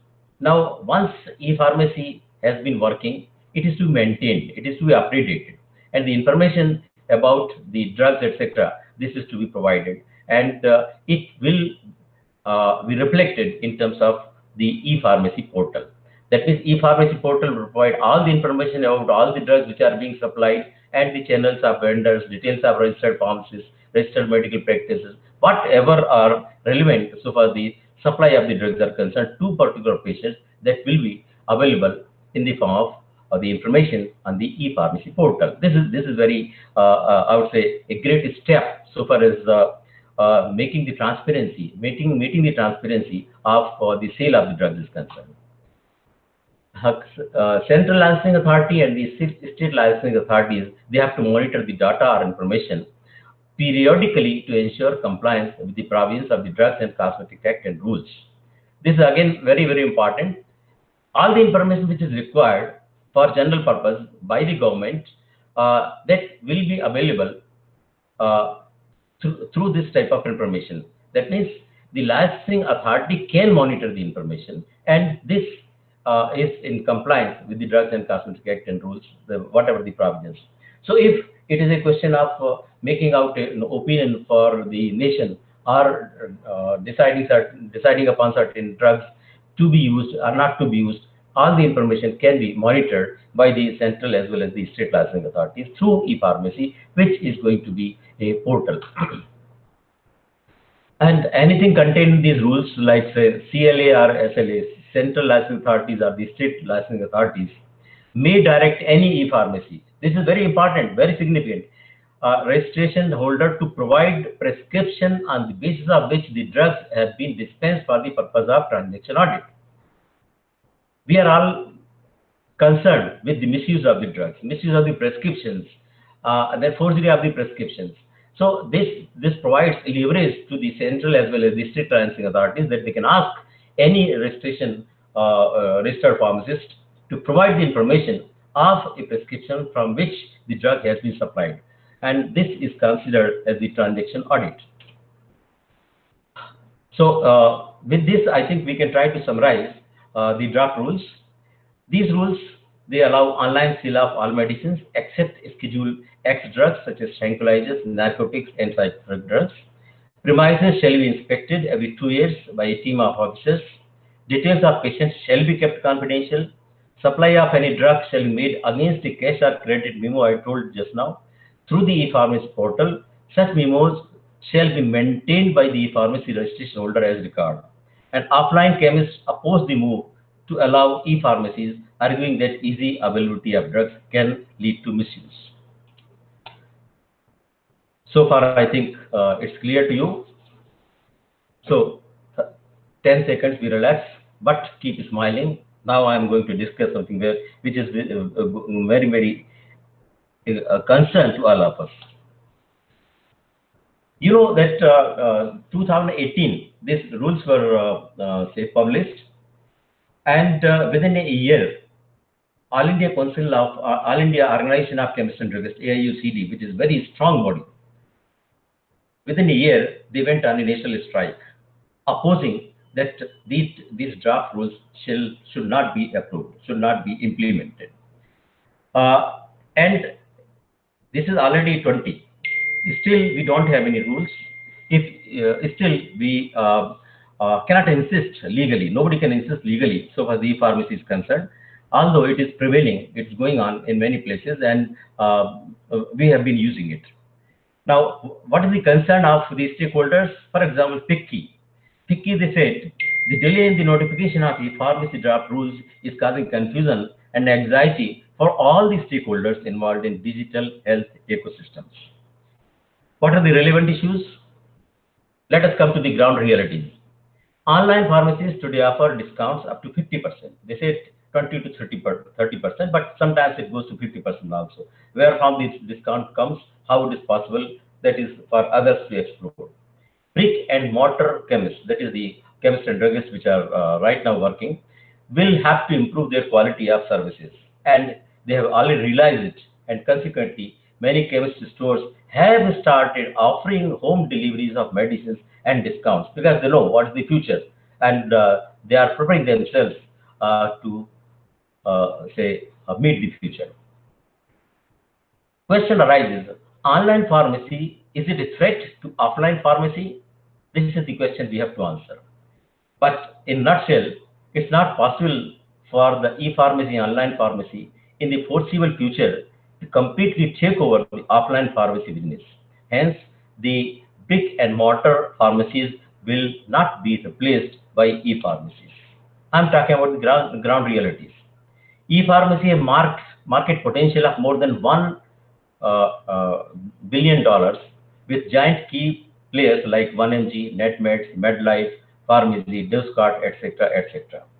And currently, India has more than 850,000 independent pharmacies. I think it is more than that.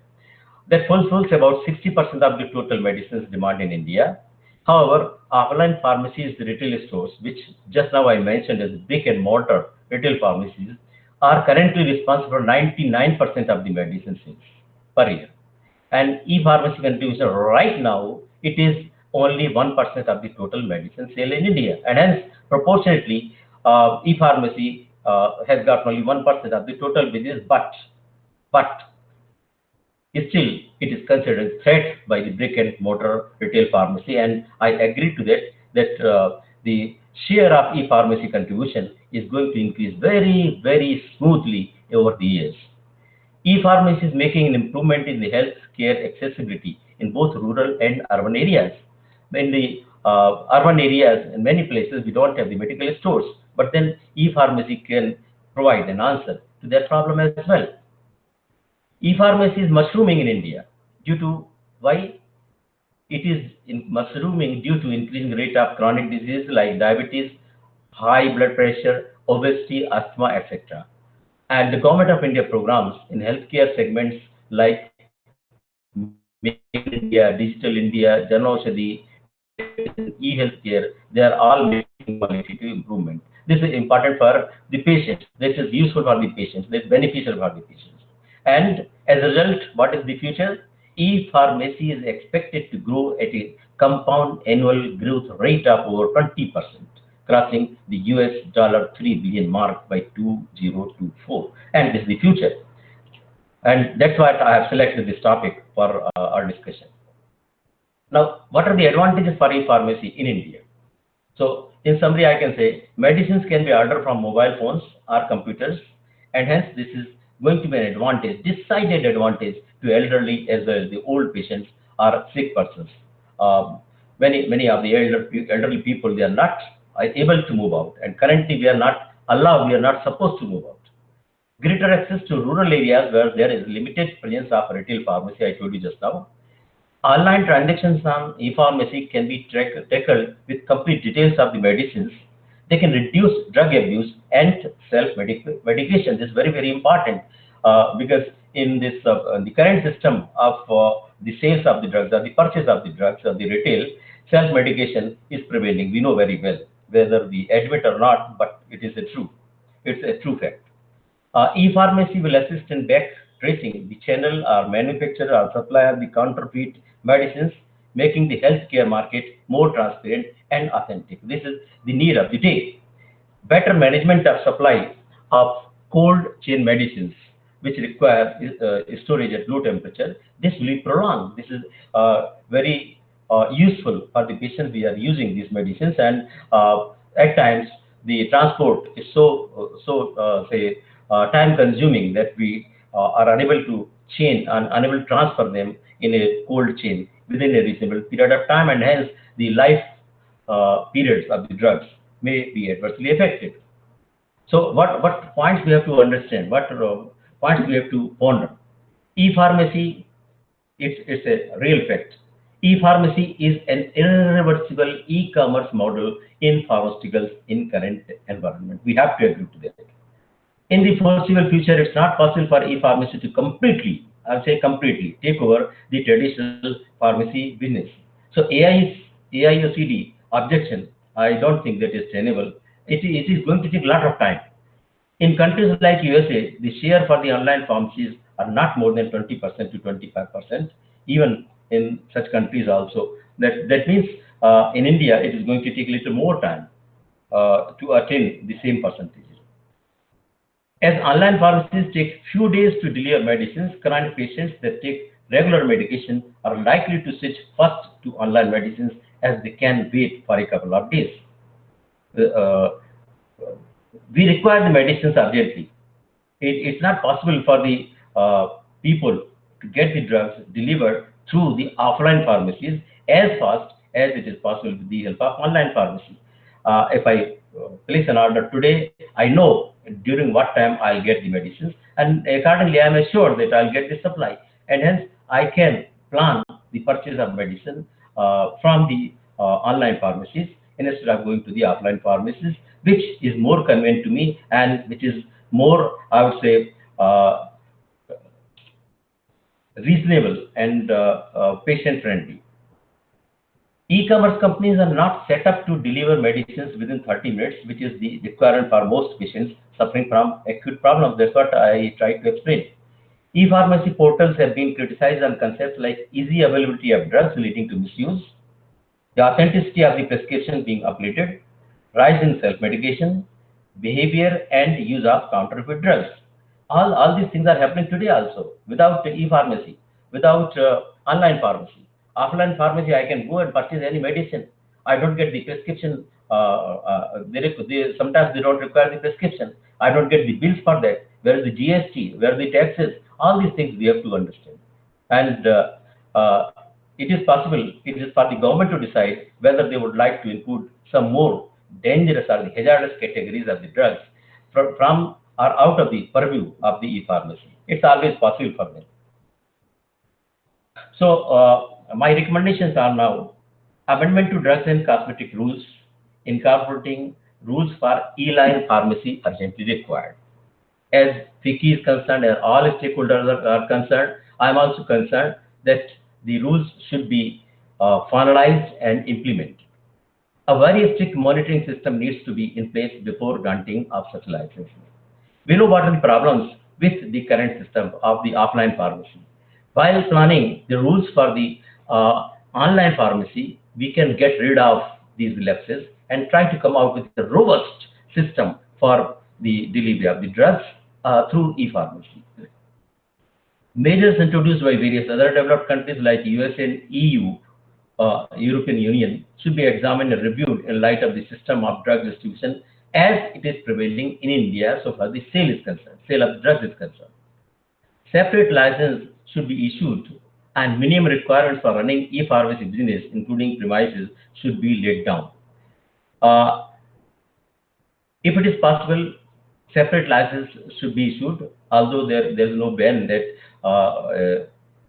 a practicing pharmacist, practicing medical store keeper cannot enter into this online pharmacy.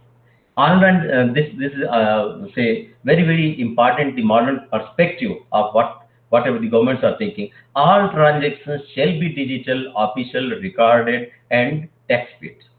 Again, you know what happens in the medical stores, how much tax they are paying, and how much tax is being evaded.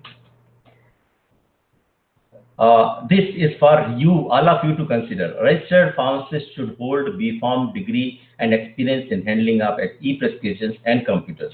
And why do I show this? Because you know how the registration certificates are obtained. You know how capable our diploma pharmacists are, how much experience they have in handling of computers, and hence I propose that the pharmacists who are going to handle e-pharmacy business, they should be having B.Pharm degree and they should have experience in the handling of e-prescriptions and computers. This is one more suggestion from me to make more accountable and to overcome the problems of misuse of the drugs and other things. Aadhaar UID number may be linked to prescriptions to rule out misuse of medicine online. And instead of two years, I say at least one surprise inspection may be considered every year. And medicines sold through e-pharmacy are officially prescribed cheaper, safely delivered to home at home, and hence there is no need to go to a medical store. So what is the instant outcome of e-pharmacy? Person-to-person contact and handling of cash that is eliminated. That's a very good sign. Hence, spread of COVID-19 and other infections will be greatly curtailed through e-pharmacy. E-pharmacy is in public interest. This we have to appreciate. And the e-pharmacy is going to be a blessing in disguise. So instead of all the odds pharmacists are suffering from, I think if e-pharmacy is there, that will be very useful, and it is befitting so far as the theme of the conference is concerned. It is befitting so far as the modern time is concerned. The dealing with the COVID-19 is concerned, and all these things.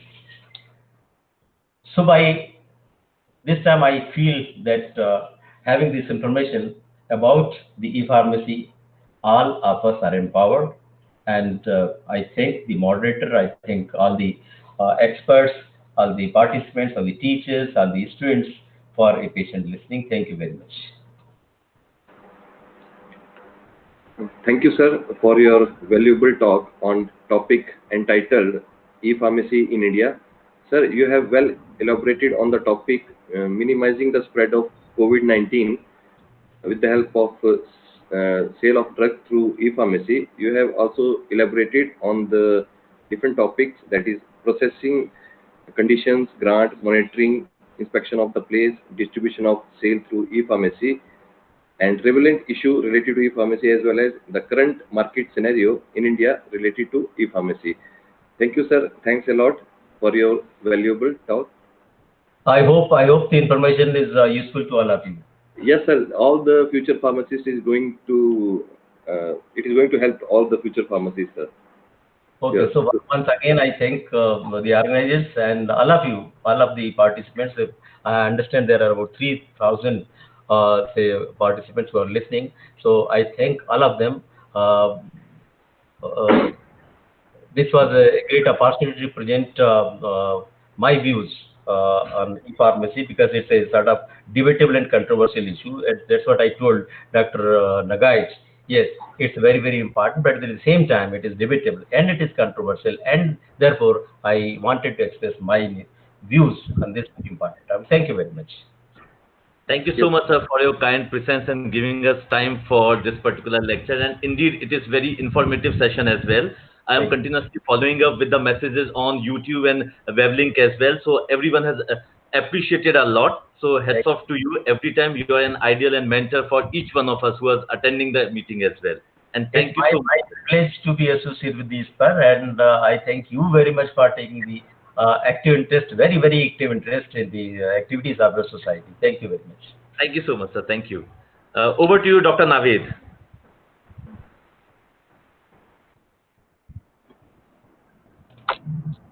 Good afternoon. Yeah, good afternoon. Good afternoon. Please go ahead. Am I audible, Dr. Nagaich? Yes. You are very well audible. Right. Thank you very much. Very good afternoon to one and all. And at the outset, I have full of appreciation for the Society of Pharmaceutical Education and Research. And I like to congratulate Professor G.D. Gupta, sir, all the office of Sper, opposed to the man behind all the show, my dear friend and colleague Dr. Upen Nagaij, for organizing this two-day international conference at this unprecedented time, when there is a somehow some disheartening and some bad news are more prevailing these days. I think organizing this sort of platform for sharing the knowledge is simply a commendable work, and I was simply amazed to know in the inaugural address of Dr. Nagai that more than 3,000 registration has been, done for this two-day international conference. And I think Dr. Nagai, you will check that it is a sort of record also for and the time management. The inaugural session was concluding exactly in a 1.5 hour. I have attended a number of conferences, once face to face and nowadays through webinar, and such time management is commendable. To our endeavor to bring the best of the speaker in this 2 days conference. It is my proud privilege and pleasure to welcome Professor Paul W.S. Hank, who is joining from the Singapore. And yes, we can see you, sir, and wonderful to have you. Before I hand over to Professor Hank, let me give a brief introduction of Professor Hank. Again, I have to cut short the complete CV which was provided by the organizer. Otherwise, the whole half an hour will go within the introducing sir. So, Professor Hank has a vast experience of 30 years. He obtained his doctorate degree from the National University of Singapore, and then served the university for more than 3 decades. It's commendable things you study from one organization and then serve. So itself is such a commendable thing, sir. And he also had the very specialized lab, a research lab, which is called as a GE lab, research lab situated within the Department of Pharmacy at the NUS. Professor Hang also served as the chairman of Singapore Quality Control Advisory Committee. What I understand, it is a very coveted position which he served. Dr. Hang has published more than 300 research papers. I think, sir, this statement itself is a testimony of your wonderful work, which you have doing over the last 3 decades. Also, he is editor-in-chief of Asian Journal of Pharmaceutical Sciences, and Dr. Hang also supervised more than 50 students for their postgraduate and other doctoral degree. So, and he will speak on a very topic which may be of keen interest of any person associated with the pharmaceutical sciences, that is the multi-particulate drug delivery system. And we are very eager to hear from you. So it's over to you, Dr. Hang. Thank you. Thank you.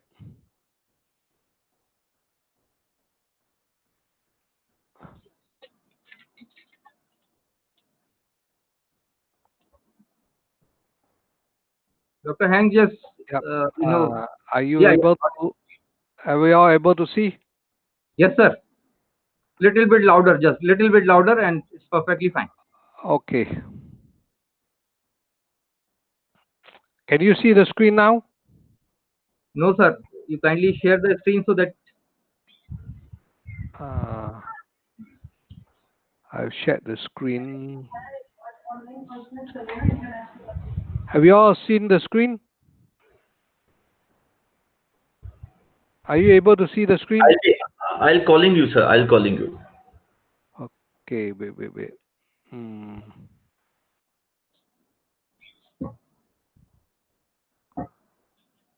Hello?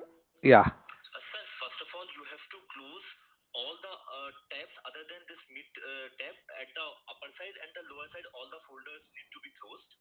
Yeah, all are closed. Okay, you mean bring it down. Yes. And then you have to open up your presentation. It's open now. Yeah. Now you have to click on the present button, present now button. Lower side right corner. Okay, it is now. Lower side. Yeah. Right Wait. corner, I need present to. now. I need You to. click on. Wait. I need to get back the slide. Sure. Share. Present now. I know. I clicked that already, but wait. Then you have to click on a window. Second option, a window. Once you share. click on present now, one new tab would be there. That would be yes. Okay. Sorry. Yes. Right. Are you all Now, able to see? Dr. Hang, Yes, sir. Yes. I think this is not the first slide. Probably. Right, sir. Okay. Wait. So you have to put the first slide, very first Okay. slide. Wait. Yeah. Just a while. Yeah. You just put it on the very first slide. That's all. Although we are able to see you, see the slides. You know the wait. Yeah.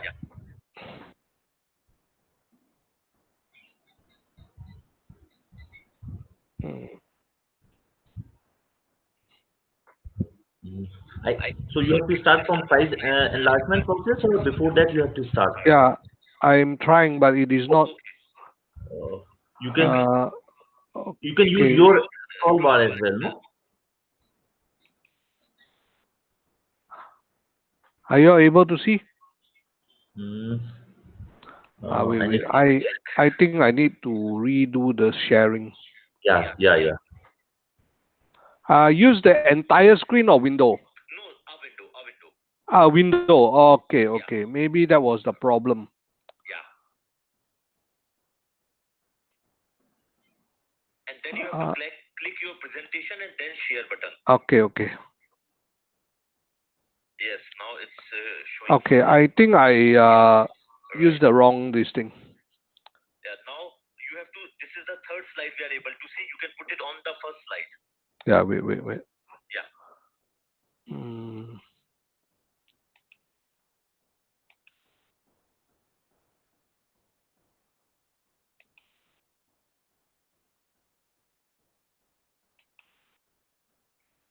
Are you all able to see?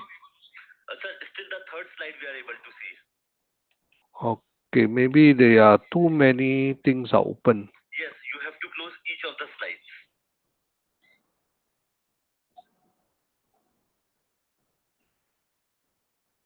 And I guess you have to once again do the same process. Yeah, yeah. Wait, wait. Mm. Sorry. No, no issues, please.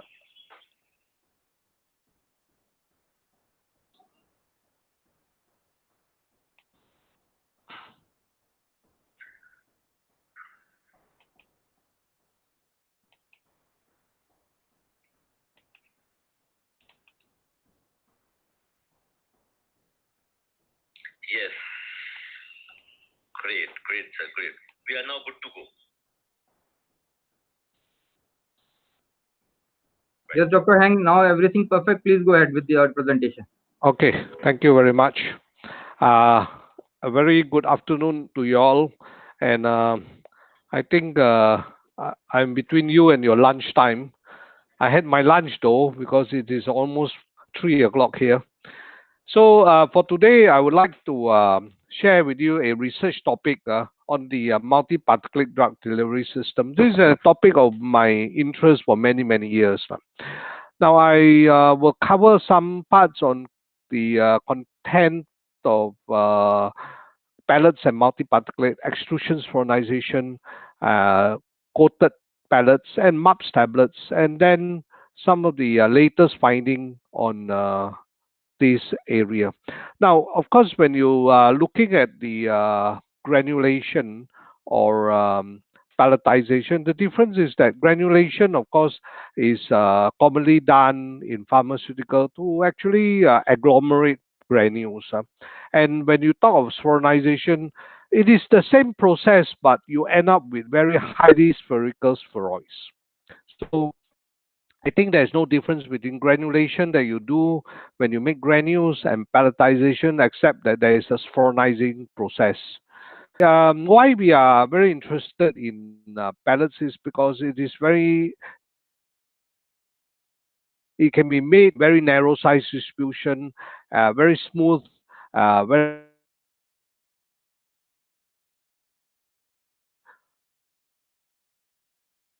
systems.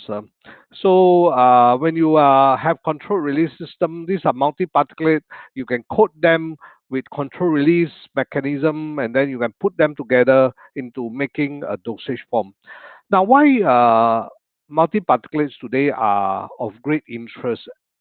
Now, some of the opportunities of multi-particulate comes in personalized medicine. I think that it is an area I do give a lot of talks on about trying to deliver medicine in a specialized, way, because there's always a increase in interest in such medicine to be delivered that is customized to patient and to collate them together into a dosage form. Currently, the dosage form that we give, like tablets, are inherently difficult to customize. So we can put combination. That means look at a few drugs together, so that to make a dosage form that contain all the requirement for a particular condition. in a combination. And of course, we can use it for modified release system, which I will cover with you and of great interest in our research. Now, before we start, let's very quickly talk about fabrication of spheroids. There are many methods. Some of you are great experts, but I think for those who are less familiar, as particularly the students, I think I should make a little quick cover of that topic so that they can follow. Now, extrusion spheronization very often involves extrusion then spheronization step. Okay. Now, there are many choice of making spheroid, and extrusion spheronization is one of the most popular because it's one of the most robust way. It's very easy to operate, very high throughput with low wastage, and it's highly efficient. Now the product is highly spherical, narrow size distribution, smooth surface, and low friability. Hence, it is the method of choice. So let's discuss very quickly about the process of extrusion spheronization. The process involves, first of all, a step of dry blending. You dry all the powders that are dry, you blend together. Then you wet mass it, okay, and then we extrude it into a nodal-like kind of extrudates, which are then put in a spheronizer, very rapidly spheronized. Within a minute, you get highly spherical pellets, and then you dry it in a fluid bed, and probably later on, you tend to fractionate. Even if you don't, you can still go ahead and then do coating, and then you get a coating. And this coating will allow you to have controlled release for the drug that you are. So you end up with a drug, or the without coating, it will be a fast release or immediate release dosage form. With a coating, it will be a modified release dosage form.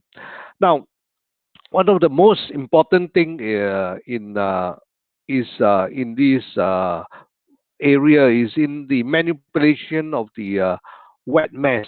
I think this slide holds the key, sorry, the key to making good pellets.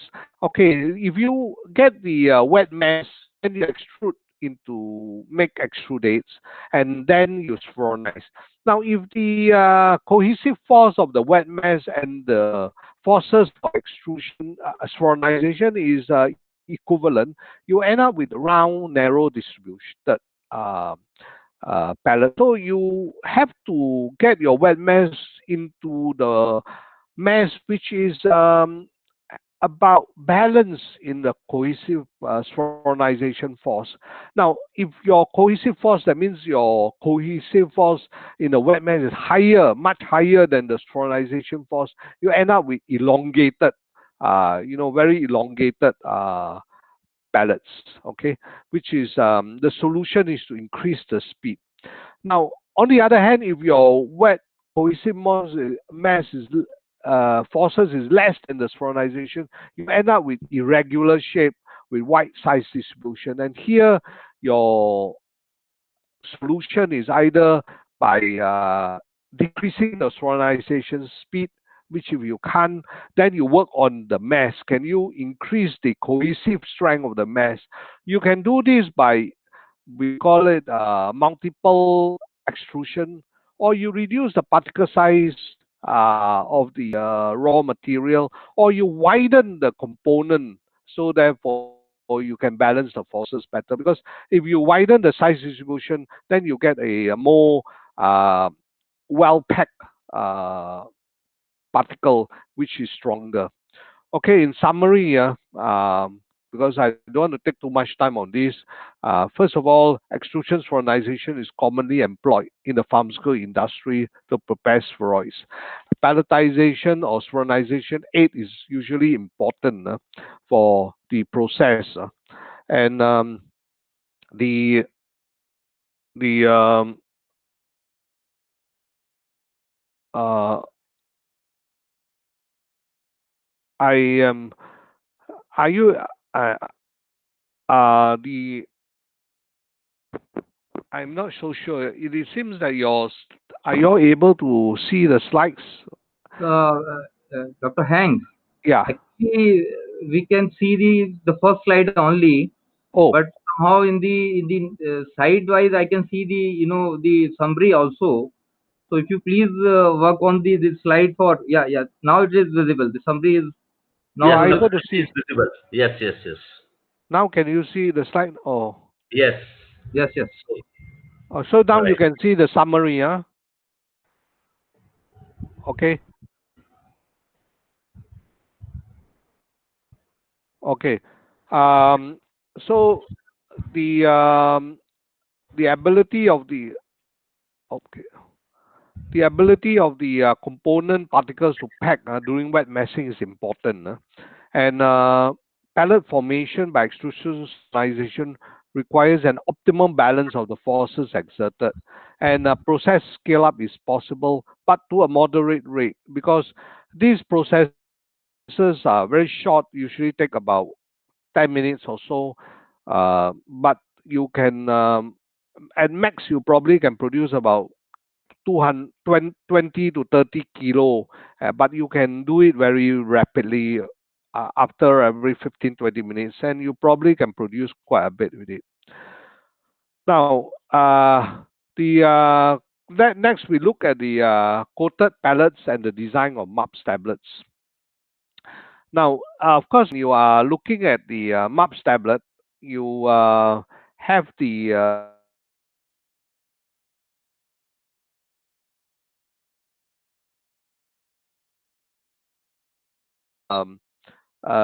something like a waxable wax material, like a lipid. So you get these when you want to make into tablet, they tend to stick together very easily. So you need good separation. But therefore the release tend to be more variable if you have a matrix pellet. But you have a coated pellet, which is a reservoir system.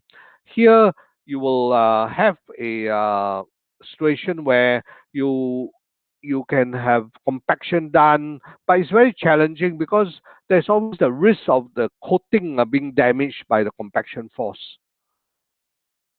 So when you are looking at the matrix palette, you probably will not need to coat them. Okay, but if you were to use a coated palette, then uh, you will you will need to with a drug on it, then you probably need to have a coating. Now, MUPS tablets are not necessary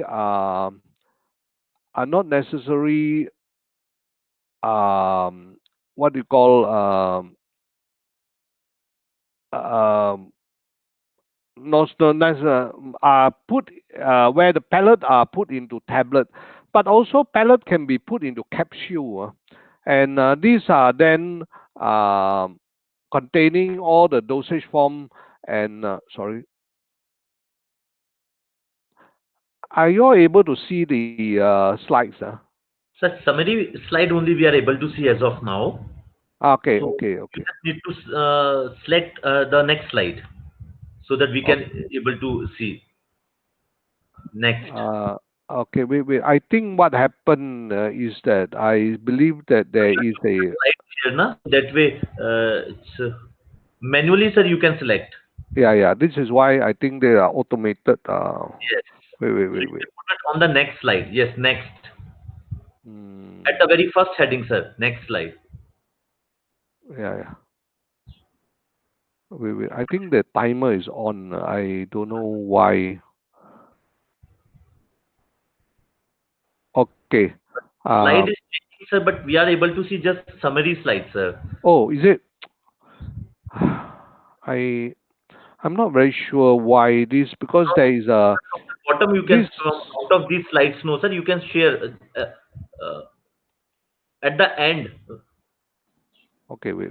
Let me get out of Yes, sure, the. sure. Can you all Yes, sir. Yes, this will be better? much Yes. better, So sir. now you can select the slide which you wanted to show.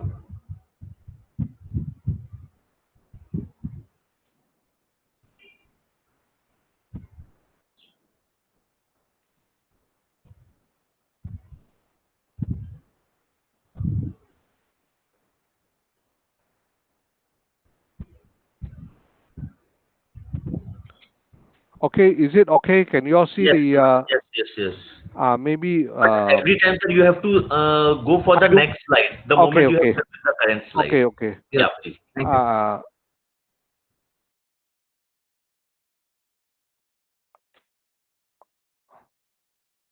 okay.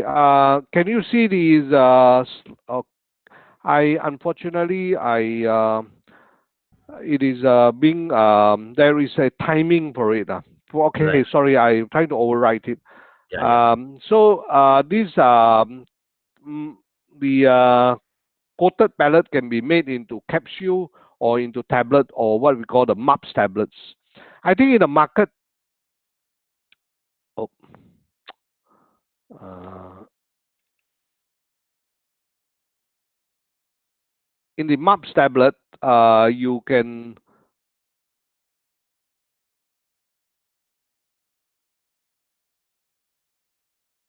you can see in the marketplace there are MUPS tablet and where multi-particulate are tableted and the Losec, for example, is very very well known in the marketplace. So one of the issue when you want to make a MUPS tablet is the need for compaction. And usually compaction causes the possibility of fusion of pellets or the damage to pellet coats. Okay, so this damage comes about because the coats are can crack when you are compressed.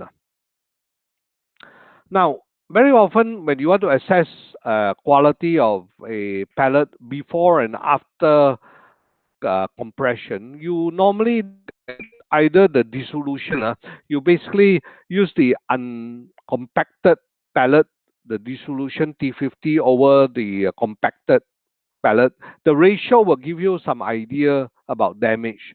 Or you can use the similarity factor, which I think many of you know. This is for dissolution testing. And then you you basically get, for example, a curve like this. You can see the uh, the T50%, for example, of the compacted is about 94 minutes, whereas the uncompacted is about 18 minutes. So your UC over C will be 5 for the this formulation, which is very high. Usually, if the UC over C is about 1, then it is very very good. But as it gets higher and higher, the damage is greater. Or you can use the F2. You all know that F3 2 at 50 means is good. Okay. Okay. Um, I think let me stop a while to to prevent the timing.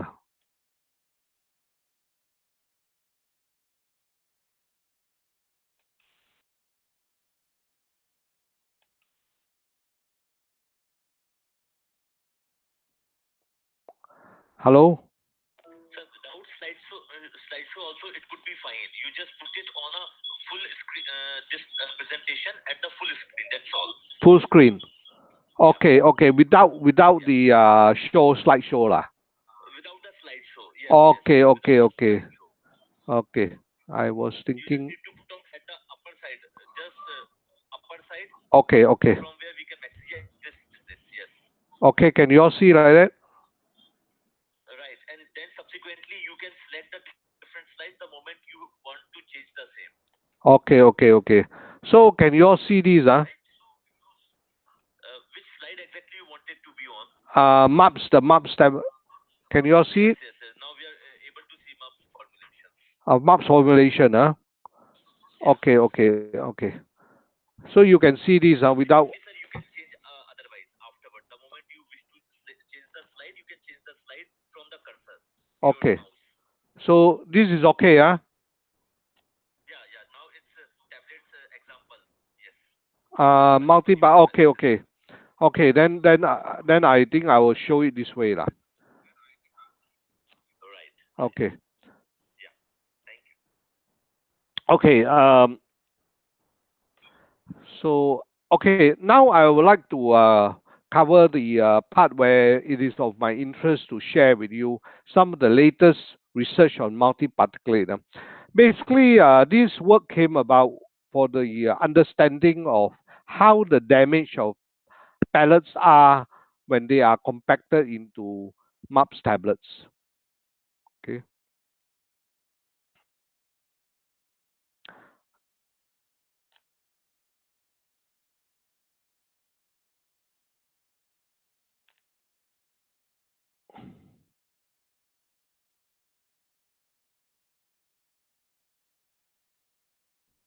Okay, the research gap is that first of all, MUPS tablets, the contribution of pellet to pellet or pellet to die wall, pellet to upper punch or lower punch collision during tableting uh, uh, can cause coat damage, but it's not clearly understood.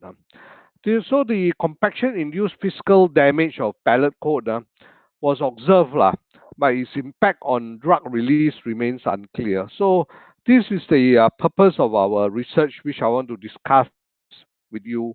Now, first of all, let me explain the way we carry out this work. First of all, we actually use what we call a SPIM system, a single pellet in mini tablet system, where, I'm not sure many of you are you familiar with mini tablet. The mini tablets are basically very, very small tablets, which are usually between 2 to 3 mm. So this is example of a mini tablet of 3 mm.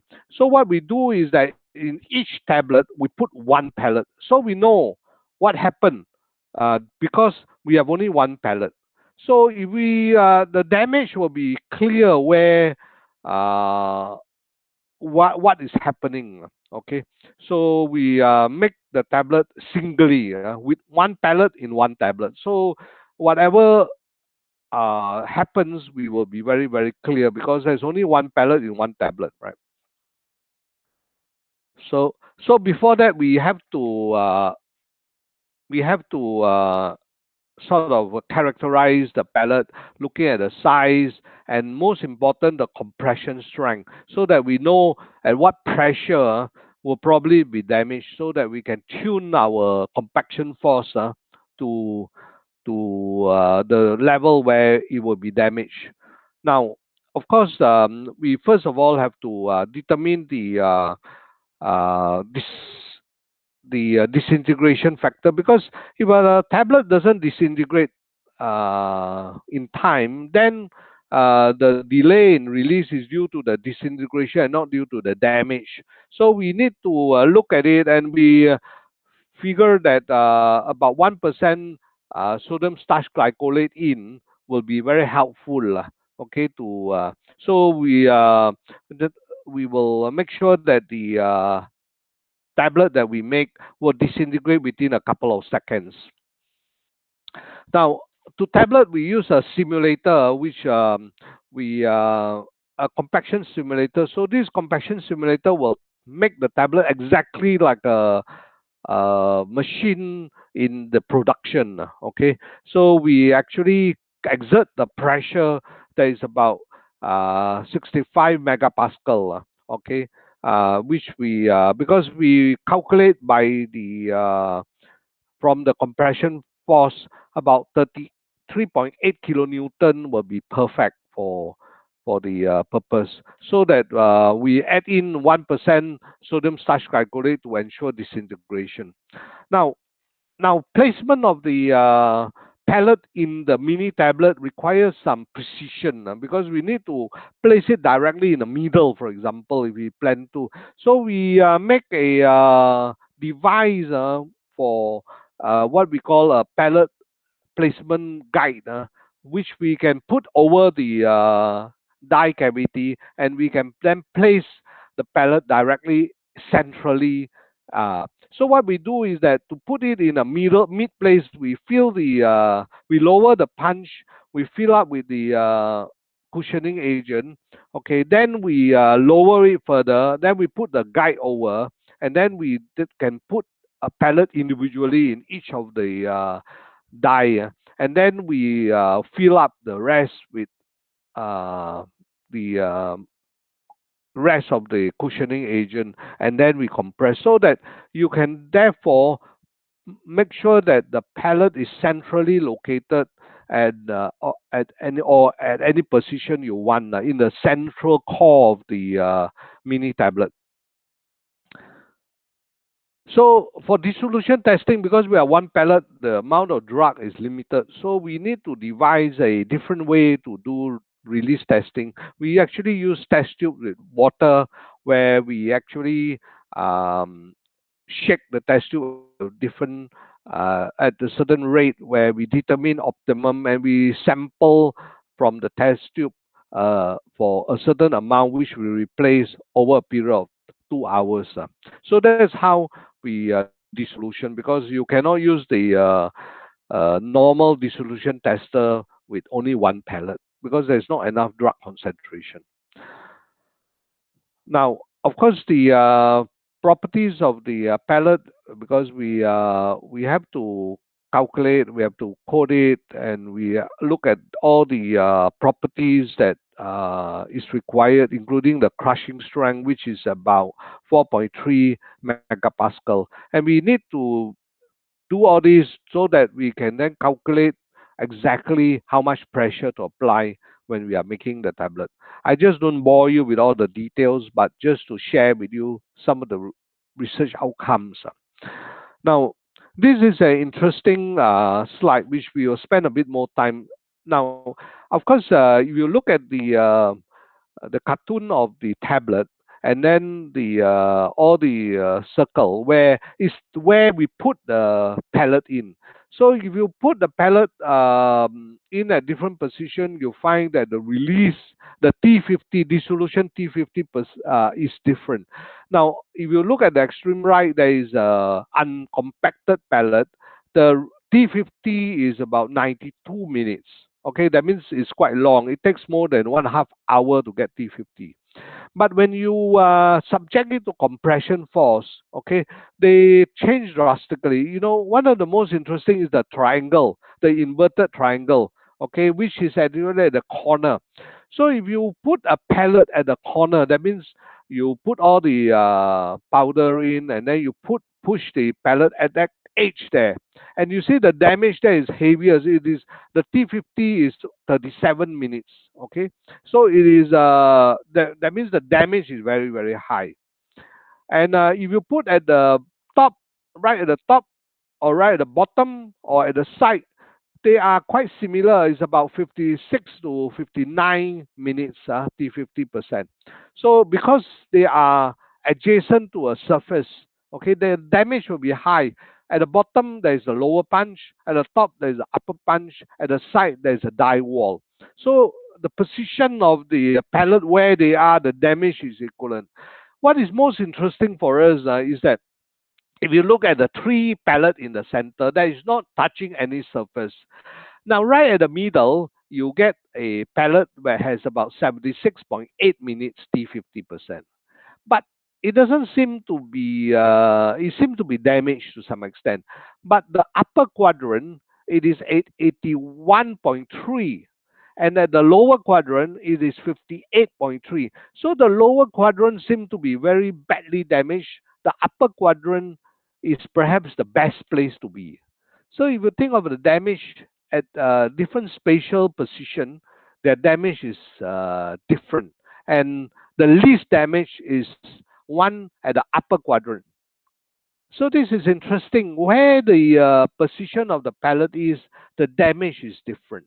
So you can see making MUPS tablet, do not think that all the pellet in the tablet is similarly damaged. But it's also of interest that we find that the damage, although it is a there is some damage. The damage is differential. It is so it comes up to another question. It means that the damage is not all or none. It's a partial damage, which is very peculiar because we found it very strange. We thought that once if a coat is cracked then it should be like a open case, so the release should be totally destroyed. But it doesn't seem to be the case, because you can see that the situation is that there is that differential between the pellet. Now, if you look at the take away from this, so you say that compaction induced coat damage to pellet is asymmetrical within a tablet. There is more damage at the lower quadrant. Okay, the pellet did not fail completely. If you fail completely, you have a burst effect. It's indicated of immediate failure. So why is it that the drug doesn't all release if you think of a pellet coat being completely damaged? So we went on to look at it later on in another experiment. So we can understand why the tablet at the upper quadrant is least damaged than the lower quadrant, because you can imagine the upper and lower punch simultaneously uh, sort of coming together to press on the tablet. Okay, but the upper punch, the moment it exerts its higher pressure, it will quickly move up very rapidly. But the lower punch continually press on, because the lower punch doesn't move. Okay, in fact, it will later on push the tablet out. So can you imagine if you have a pellet at the upper quadrant and a lower quadrant? The lower quadrant will be substantially under pressure because of the lower punch. But the upper quadrant, because the upper punch, once it is exert its pressure, it will release that pressure. So therefore, you can understand why the damage in the upper quadrant, it is much less than the lower quadrant. Now, you can see we also did the tablet. We bisect the tablet. We cut it into two. Though the release is very much rapidly. So the release, the K value you can see on the chart. Um, we find that the K value of a bisected is 2.56, which is very high. Uncompacted is 0.33, which is low. That means it's the first order, zero order release. Now, but we also cut the pellet by using a knife to different level. And it's interesting that the cut pellet do not all release in the same order. Okay, now let me show you this. So what we do is that we put the pellet into cavity from 4 mm. The 4 mm will, because the pellet is about 6 mm, so it's only 2 mm protruding. So we cut just the top 2 mm. The 3 mm will be having about 4 mm protruding, and 2 mm will be having about 4 mm protruding. We cut them. And it's interesting that, when you look at the release rate, the small cut actually, okay, bisected is the purple line. You can see it will be a total destruction, very rapid release. But the uncompacted is the green, which is at the bottom. But the large cut will be just below the bisected. Okay, the moderate cut is in between. But what is very interesting is the small cut. When you have a small cut, that means a very small cut to it. Now, the release in the beginning, there's a lag time like the uncompacted, and then suddenly it will shoot up. It was quite puzzling to us, because you expect that the small cut should have less damage than the moderate cut or the large cut, but surprisingly, they have a slow and then an exponential release. So this was very, very interesting, and of course, we conceptualize why this is happening. Now, if you have an intact coat, then you have a zero order release. You have a diffusion layer. But if you have a punctured coat, a small cut, you actually are creating an osmotic pump. Whereas you have a large cut, you have a quite rapid equilibration, and then there is a certain amount of resealing of the cut, and therefore the there is a diffusion process subsequently. So that explains the result that we obtain. So you can see that also with this cut, depth cut, as well as the compacted result, you can see why the release is moderate in between the bisected and the uncompacted. Okay, so I think this experiment is interesting to get an understanding of MAPS tablet when you are compacting them. And in conclusion, I would say that multi drug delivery system require good knowledge and technology to design. MAPS tablet are attractive dosage form options for controlled drug delivery, but much research is still needed to understand and optimize MAP tablet-based formulation. With that, I would like to thank you for your attention and much appreciation to the graduate students who do the work in this area. But I am sorry for all the mishaps in this presentation. I hope you are able to follow me and share with me these interests in the MAPS research. Thank you very much. Uh, Thank you so very much, Dr. Hank, for this wonderful informative lecture. And I understand that initially some technical glitches was there, but fortunately you make up when the best part of your presentation was there. Then we all were able to see. So it ends on a very wonderful note. And we sincerely thank you for joining from Singapore. And I now over to Dr. Nagai for some the concluding remark for this session. Thank you very much, Dr. Naved, and thank you, Dr. Pal, for such a nice and informative session. I am continuously following up with the Google Meet along with the website from where and more than 3,000 people they are attending the event as of now.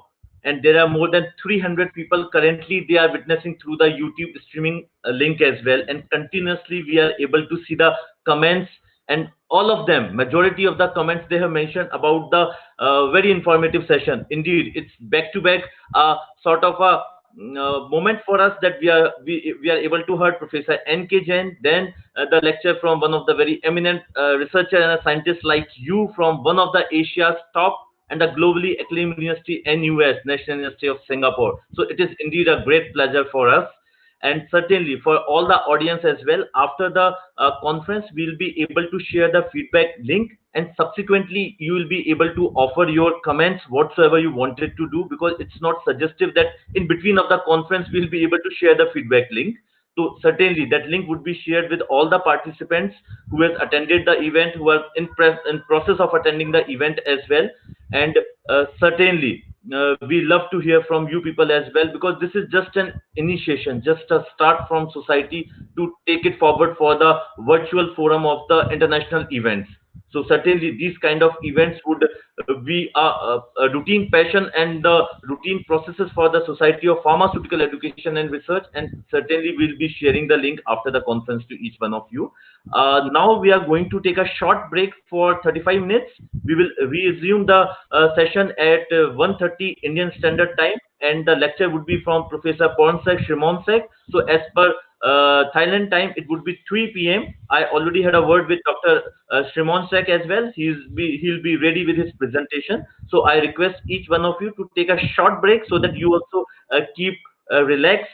And certainly at 1:30 sharp, we are going to start the next session for Professor Shrimonsek as well. So till then, thank you very much, and rejoin at 1:30. Thank you so much, and we'll be flashing the lunch information over the YouTube channel as well. Thank you each one of you, and thank you, Dr. Paul.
Professor Shrimonsek, you can put the camera on for your laptop so that we'll be able to see you in the presentation afterwards.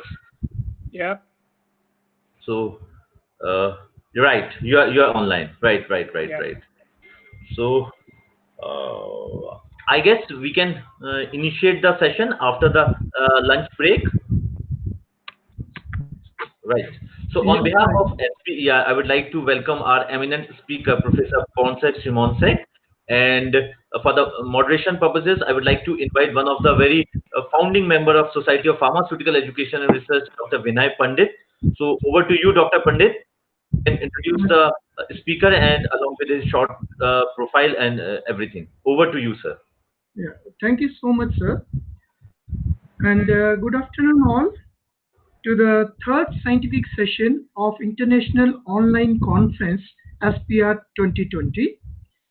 And I am highly privileged and honored to introduce our next speaker for the day, who is very young and dynamic professor, Dr. Wonsak Monsak, from Department of Pharmaceutical Technology, Sper Con University, Thailand. Professor has completed his BSc in Pharmacy Honours and MSc in Pharmacy from Mahidol University, Bangkok, Thailand. After graduation in 1997, he commenced full-time lecturer with the Sper Con University in the Faculty of Pharmacy, and in 1999 he received the International Postgraduate Research Scholarship and CSU Postgraduate Research Scholarship to study at Charles Sturt University, Australia. He was awarded his PhD in 2002. In his credential, he has number of awards.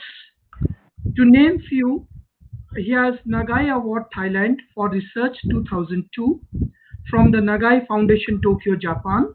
The Young Scientist Award 2004 from Foundation for the Promotion of Science and Technology under the patronage of HM The King, Thailand.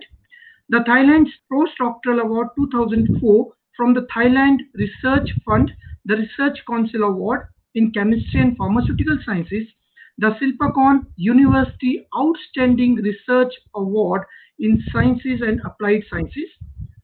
Apart from this, the TRF CHE Scopus Research Award 2009 in Health Sciences, and 2010 he has got Faculty of Graduate Studies Outstanding Alumni Award from the Faculty of Graduate Studies, Mahidol University. And recently, he has been awarded with 2012 FAPA Ishidate Award for the Pharmaceutical Research from the Federation of Asian Pharmaceutical Association. And 2012 and 13, Doctor has received a Distinguished Polymer Scientist from Polymer Society of Thailand. And recently, he has been awarded with the National Distinguished Research Award 2013 in Chemical and Pharmaceutical Sciences from National Research Council of Thailand, and the Outstanding Pharmacist Award 2015 in Research and Development from Pharmaceutical Association of Thailand.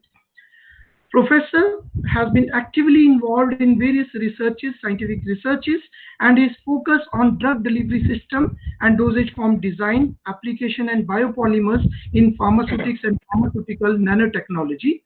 He has been an author and co-author of more than 140 research papers, 17 book chapters, 9 Thai patent applications also.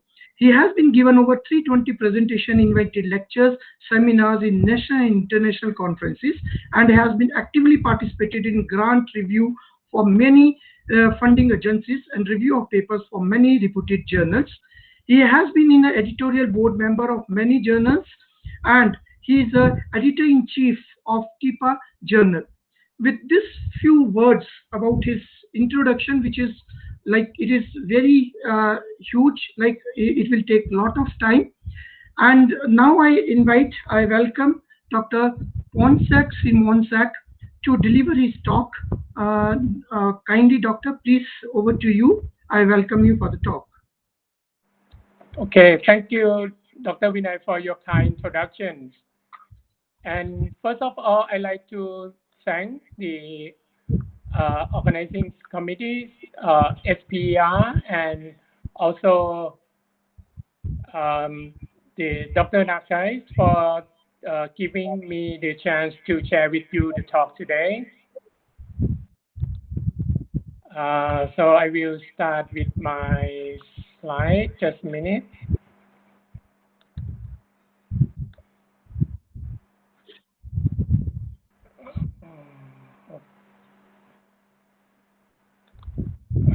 Just a minute. I couldn't find slide.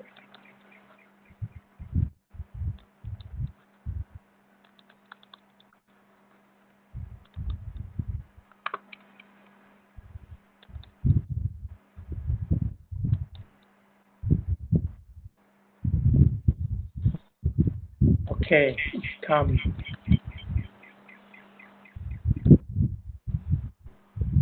Okay, everyone hear me?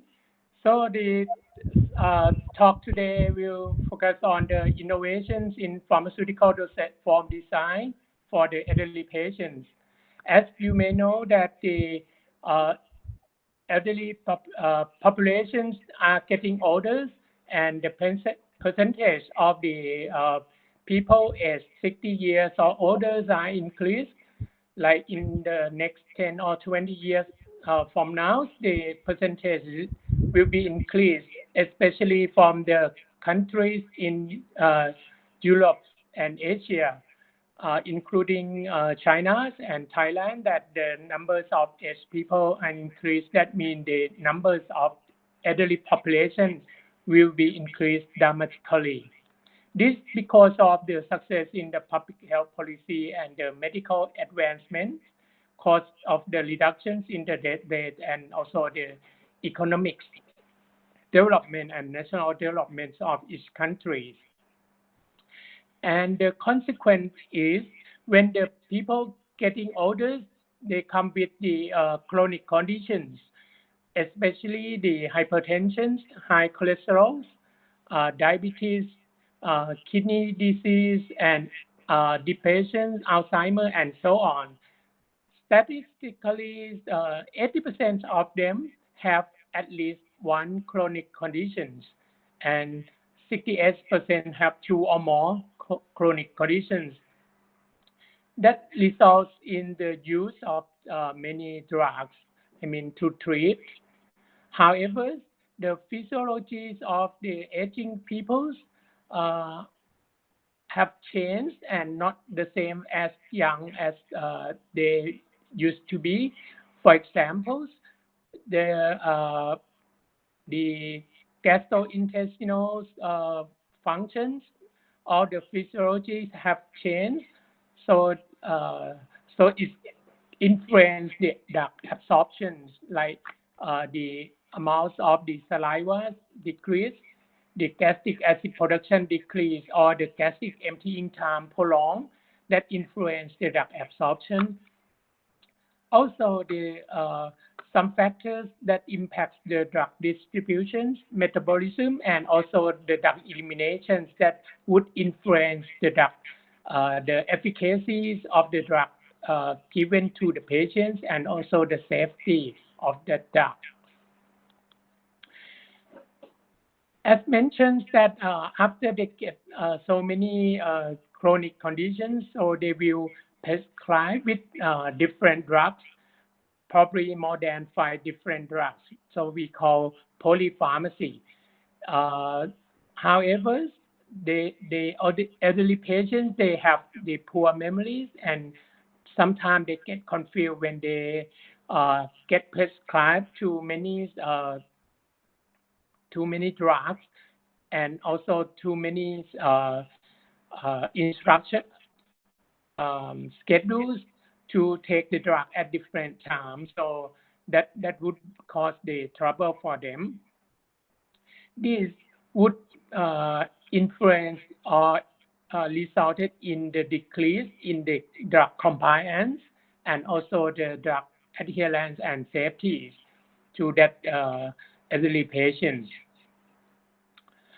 Nowadays, the pharmaceutical company have produced many dosage forms in the global market, and you can see that more than half, like 53% is the oral dosage form, and some like 1/3 is the inhalations and so on. So you can see that the oral pharmaceutical dosage form is the most influenced dosage form.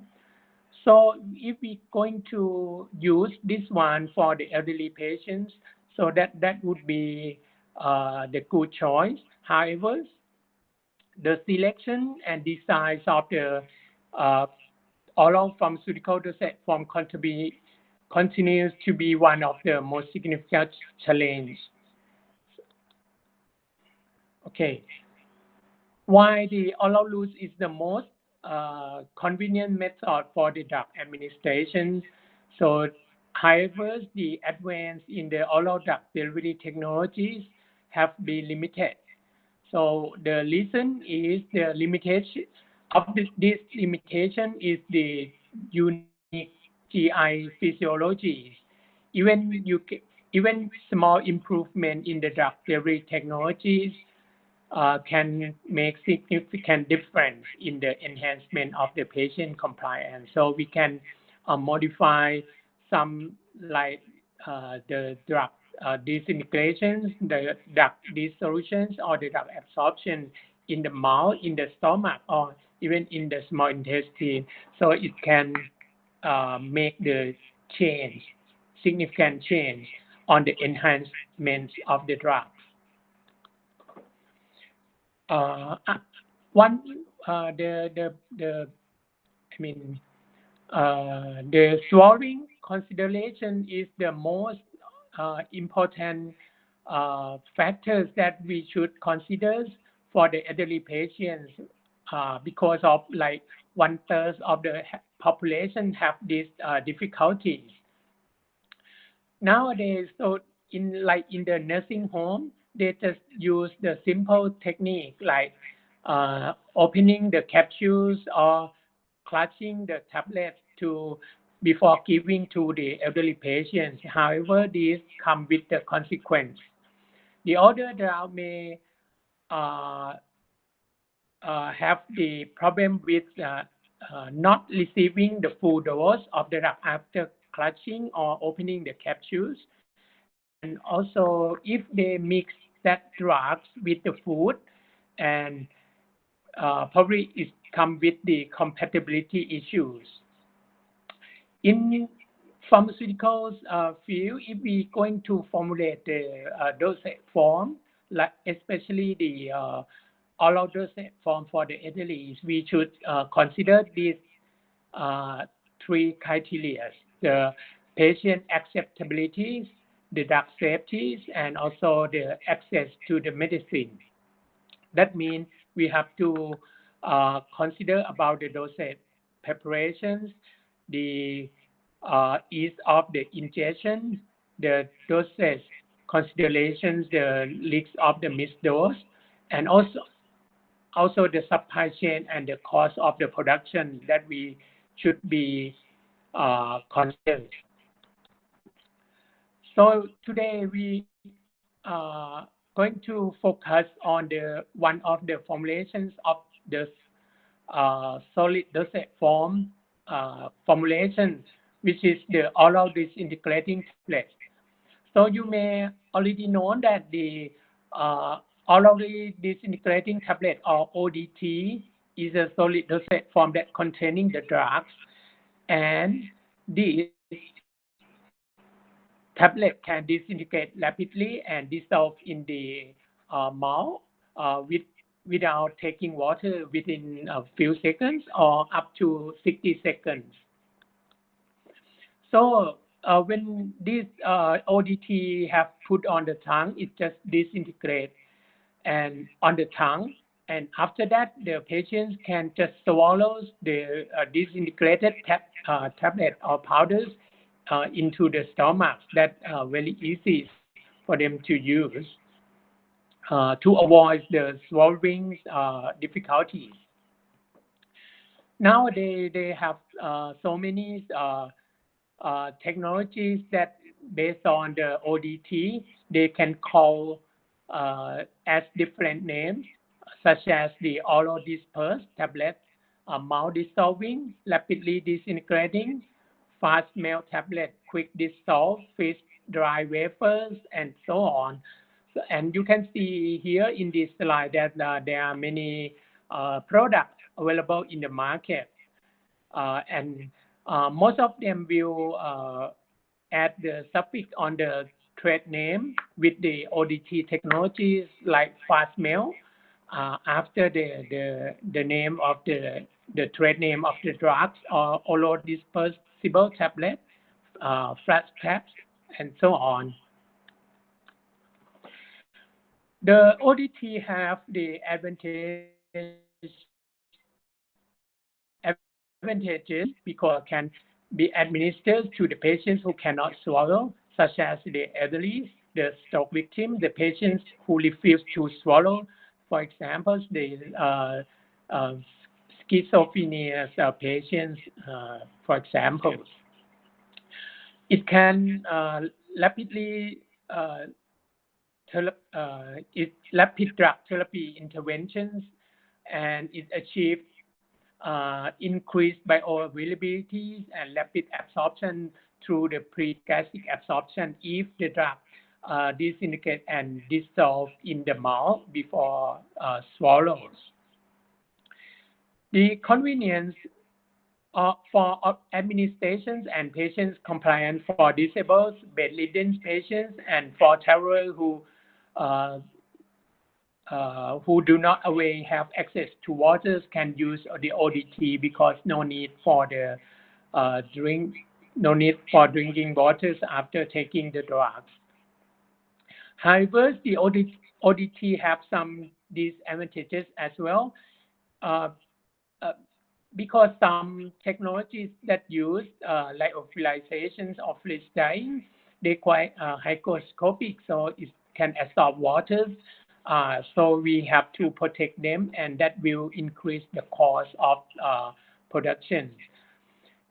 Other disadvantages is the low amounts of drug can be incorporated in each dose, and sometimes it possesses the mouth feelings, fragile, and also requires special packaging as mentioned before. Okay. Today, the ODT come with many technologies that many companies have developed, like the wild tap oral solve, advanced tap, fat tap. These based on the conventional tablet processes with the modifications on the tableting technologies, just the simple tableting technique, but they use different excipients that have the properties, the good properties for the ODT, such as it can disintegrate quickly, and it can have the hardness, the good hardness. However, it still can disintegrate and deliver the drugs. Other technique is the freeze drying method. That one just add the drugs and excipients together in the suspensions or solutions form, and then freeze dry. So we get the wafers or the freeze dry tablets. However, this one is quite fragile and require the special packaging as I mentioned before. Also, it requires because it's hygroscopic properties because of the use of the sugars as the lyoprotectants that cause the problem as well. Other one is the force formations that similar to the cotton candy process. It's called the flat dose technologies. This slide show the some ODT in the market and the name of the patented technologies. Like you can see in the first column is the active ingredients, the generic name. And the fourth column here is the name of the technologies that they developed and patented one, like the Sidis, which is the lyophilized tablet. The oral solve is the complex tablet, as I mentioned in previous slide, and that come with some advantages. If they use the lyophilizations for the productions, it will come with the fast disintegration within very few seconds, probably 2 to 10 seconds after put on the tongue. And recently they have another technology they call zip dose technology, which use the 3D printing technique to prepare the tablet. This one have been used for the products, the ODT product as well. Like in the 5 years ago, FDA approved the first 3D printed drugs produced by the Apicia Pharmaceuticals. That for the as the ODT tablet. This one they just printed the powders, the drug powders, layer by layers to form the tablet, and they add some binders to bind the powders together. This one can they call the zip dose technologies. Okay, that's the I show you some different technologies that used to produce the ODT. However, when we going to formulate the ODT tablet, so we have to think about what kind of the API or the excipients that we should use, or which one is not good to formulate the ODT tablets. For the API, the drug should be dissolved in the oral cavities and it should be absorbed. However, if it cannot dissolve or absorb, it's okay. It's just disintegrated in the oral cavities and then swallows that the disintegrated powders and then absorb later in the stomach or small intestine. However, if it can dissolve and absorb, that would be the plus for the API for the ODT.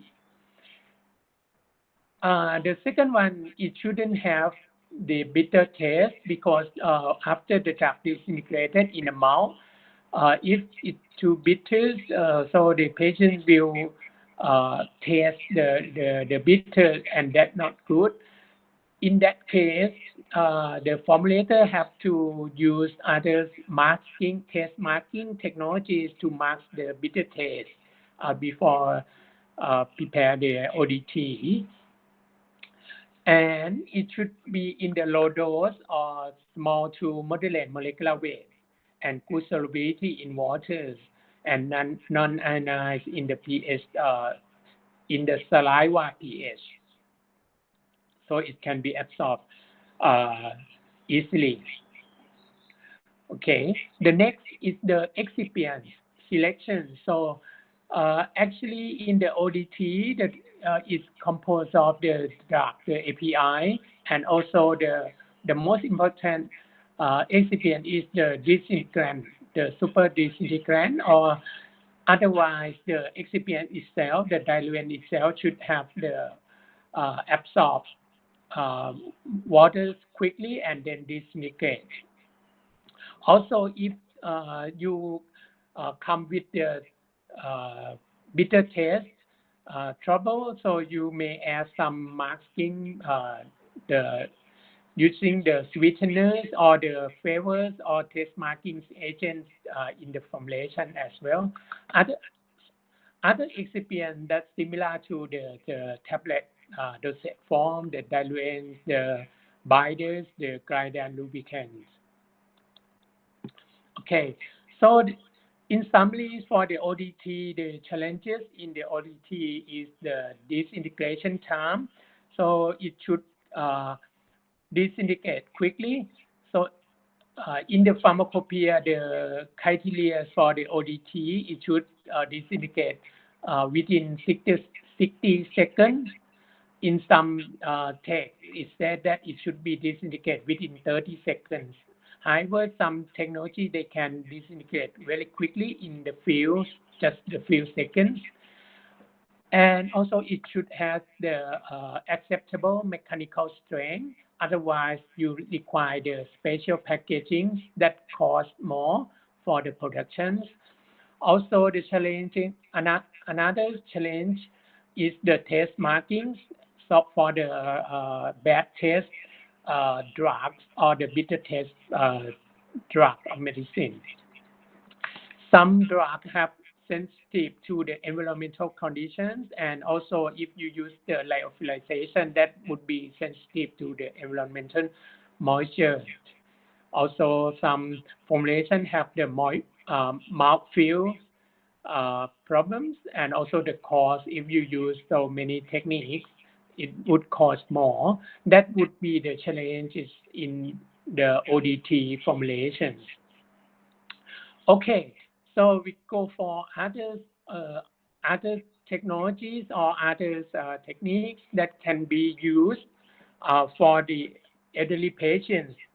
The other innovations that I'm going to share with you is the swallowing aid jellies. This one is the in case that the drug product have not formulated at the ODT, it still be the problem for the elderly patients. So if they just mix the tablets or capsules with these jellies, so it can make them to swallow the medicine easily and tastily. Actually, this one can be used not only the elderly patients but also for the children and the adult with the dysphagia problems.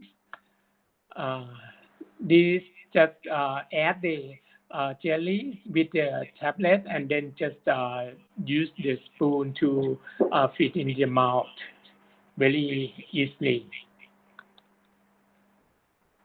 Okay, and some the research have been confirmed for the use of the swallowing aid jellies.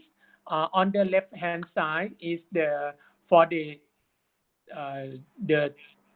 drug swallowing without the jelly. They just take the drug with water, so you can see the state signals here on the left hand side. But on the right hand side, they take the drug with the jellies and don't see the signal of during the swallowing, so that confirms that the jelly can help to reduce the difficulty in the swallowing.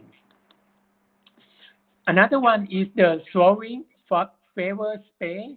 The flavor spray product require the patients to apply the spray to the back of the mouth and the tongue.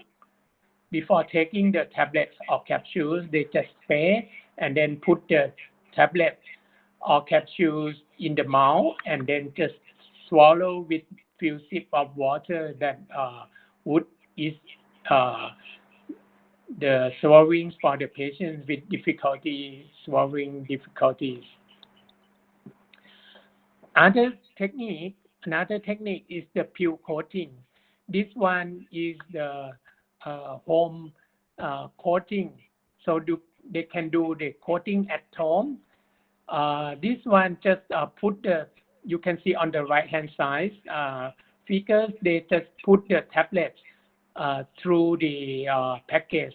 That's the jelly in the package here, and they just put the tablet through the jelly, so the jelly have been coated the yellow color there, and at the mid of this right hand side here, you can see that the jelly has been coated on the tablet. You can do it at home, and it's not serious if we coat it entirely or not. It just make it easier to swallow. That's it. So the coating is slippery and saliva stimulating also, so it makes it easier to swallow and also taste good because they can add some flavors on the in the jelly as well. That this slide show the instruction how to use the pill coating. This one. So if the use the half dose, they can just split the tablet like the half uh, tablet and then coat it with this jelly as well, and just use a few seconds to do that. Okay, the last technology that I'm going to share with you is the polypill technology. A polypill is the medications that drug product in the pill form, in the tablet or capsules. However, it combine multiple API in the same pill, in the same tablet. These commonly manufactured as a fixed dose combinations. That means they have to produce in the pharmaceutical factories, and then the fixed dose is required to target the treatment or prevention of the chronic disease. So the polypills can be reduce the numbers of the tablets or capsules that the patients have to take, because as I mentioned before, the elderly patients, they require the polypharmacy, so many drugs at the same time. So if they use the polypill, so the numbers of the pills can be reduced. Okay, this table shows the list of some examples of the commercially available fixed dose combinations for the diabetes, HIV, cardiovascular disease. If you will see in this table that they will fix the dose of the particular drugs. For example, for diabetes, the first one, ectoplasmat, that they use the glitazone with the metformin at the fixed dose, like 15 milligrams of glitazone and 500 milligrams of metformin, or 15 plus 850 two fixed dose that have been produced by the companies.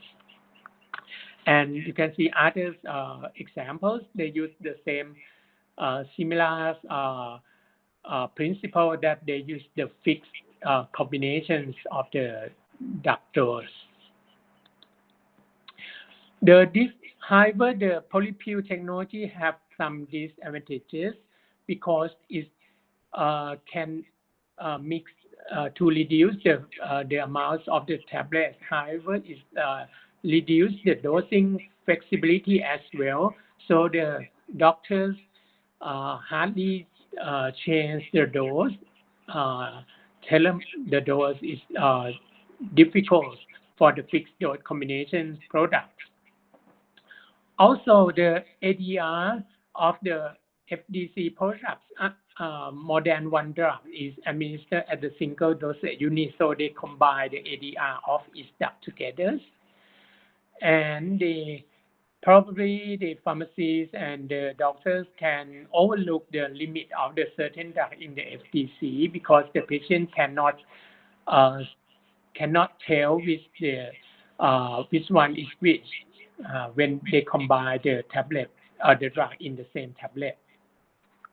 Also, the size of the tablet may be too big to swallow when they mix to the same tablet. That still the limitation. These are still the limitations of the polypill technology.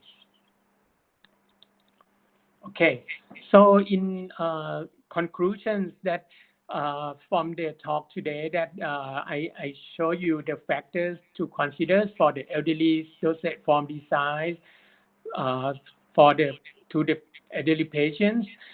You have to consider about the acceptability of the patients, the drug safeties when changing the dose, and also the access to that drug product. Also, the physiology change of the elderly patients that would be impact on the pharmacokinetics of the drugs. in the bodies of the elderly patients, especially for the patient with chronic disease who have to take polypharmacy. That would influence the compliance, adherence, safety, and efficacy. So all of this form that can be used to solve the problem, like solving difficulties, we can use the ODT or the solving device to help the solving difficulties of the patients. In case of the polypharmacy, we can use the polypill technology. These techniques or technologies can use to improve the compliance, efficacy, and safety to the patients. And that comes to the end of my presentation. Thank you for your attention.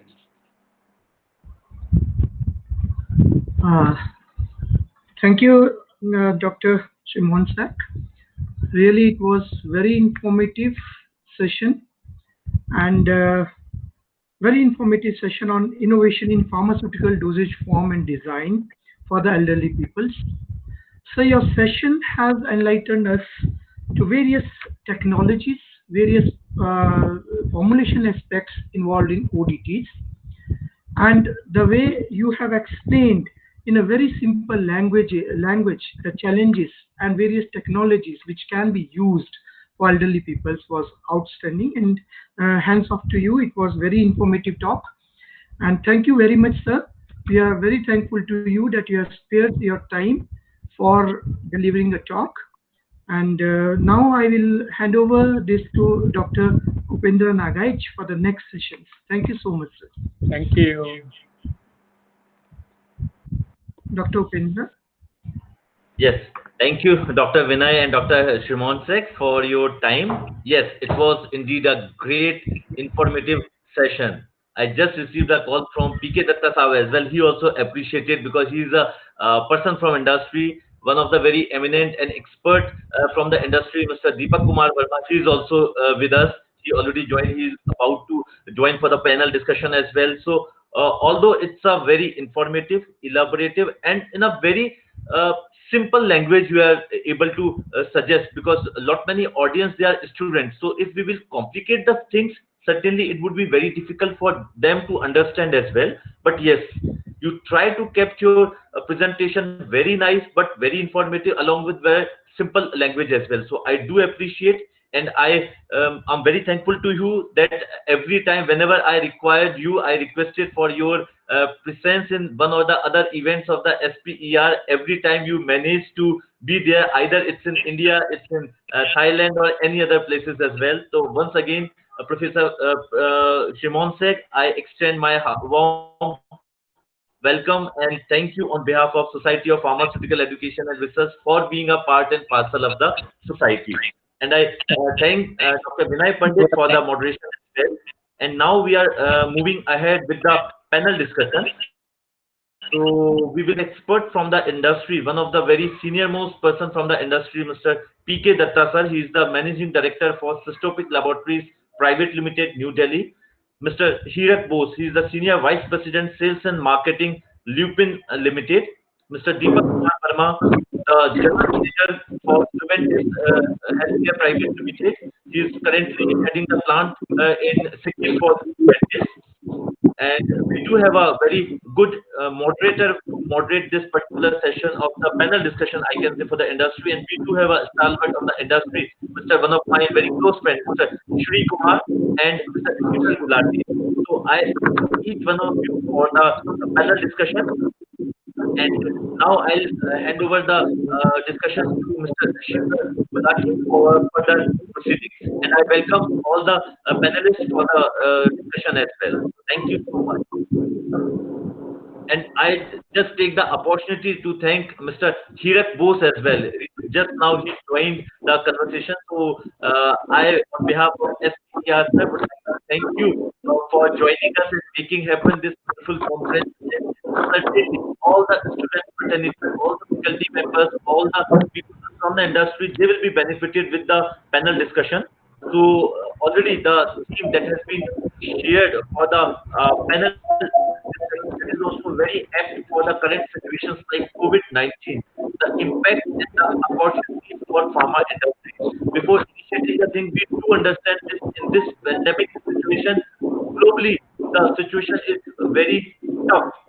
Each one of us has faced one or the other issues related to lockdown, then commercial activities, engagements, and everything. But yes, this COVID has shown us a path that yes, we can survive from certain other things that we are not able to get from the past 2.5 months in India as well. If I talk about Singapore, Thailand, US, definitely each one of us was under shutdown or the lockdown situations. So this COVID-19, although it's a pandemic situation, but it's an alarming condition for us to look into it. We have to understand the impact associated with the COVID for the entire community and the opportunities lying with the pharma industry as well. So I send this wishes to each one of us, and now the forum is open for the discussion, and I would like to invite Shikhar to take it forward. Shikhar, you can take it forward. Yeah, thanks a lot, Dr. Upender, for kind and brief introduction. And I'm quite sure the audience is glued right from the morning, and we can see the same, the responses coming in a great manner on the YouTube live as well. A plethora of insightful sessions are happening right since morning. So, without taking much of the time of our dear audience, so today's panel discussion, as we all know, the topic is very much important to all of us, and it is nothing but COVID-19 impact and opportunities in pharmaceutical industry. So today, you all would be glad to know that we have with us Mr. Hirak Bose, Vice President, Sales and Marketing, Lupin Limited from Mumbai, and Mr. P.K. Datta, Managing Director, Systopic Laboratories, New Delhi. So the session is over to you, the entire audience, for your queries, wherein we can answer your queries with the help of the senior panel that is available with us. Over to Dr. Upender. Right.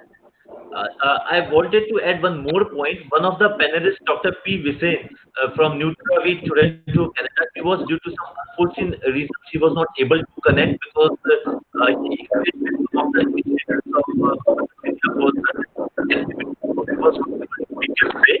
So he sent his apologies to us, but I understood his busy schedule as well. So definitely we will take it forward for the discussion. And initially, I would like to invite most respected P.K. Datta sir to share his views over the panel discussion topic of COVID-19.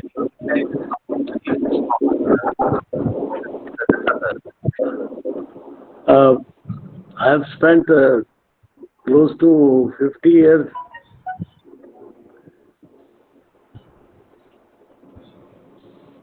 in this profession, and I think I am completing in the month of May.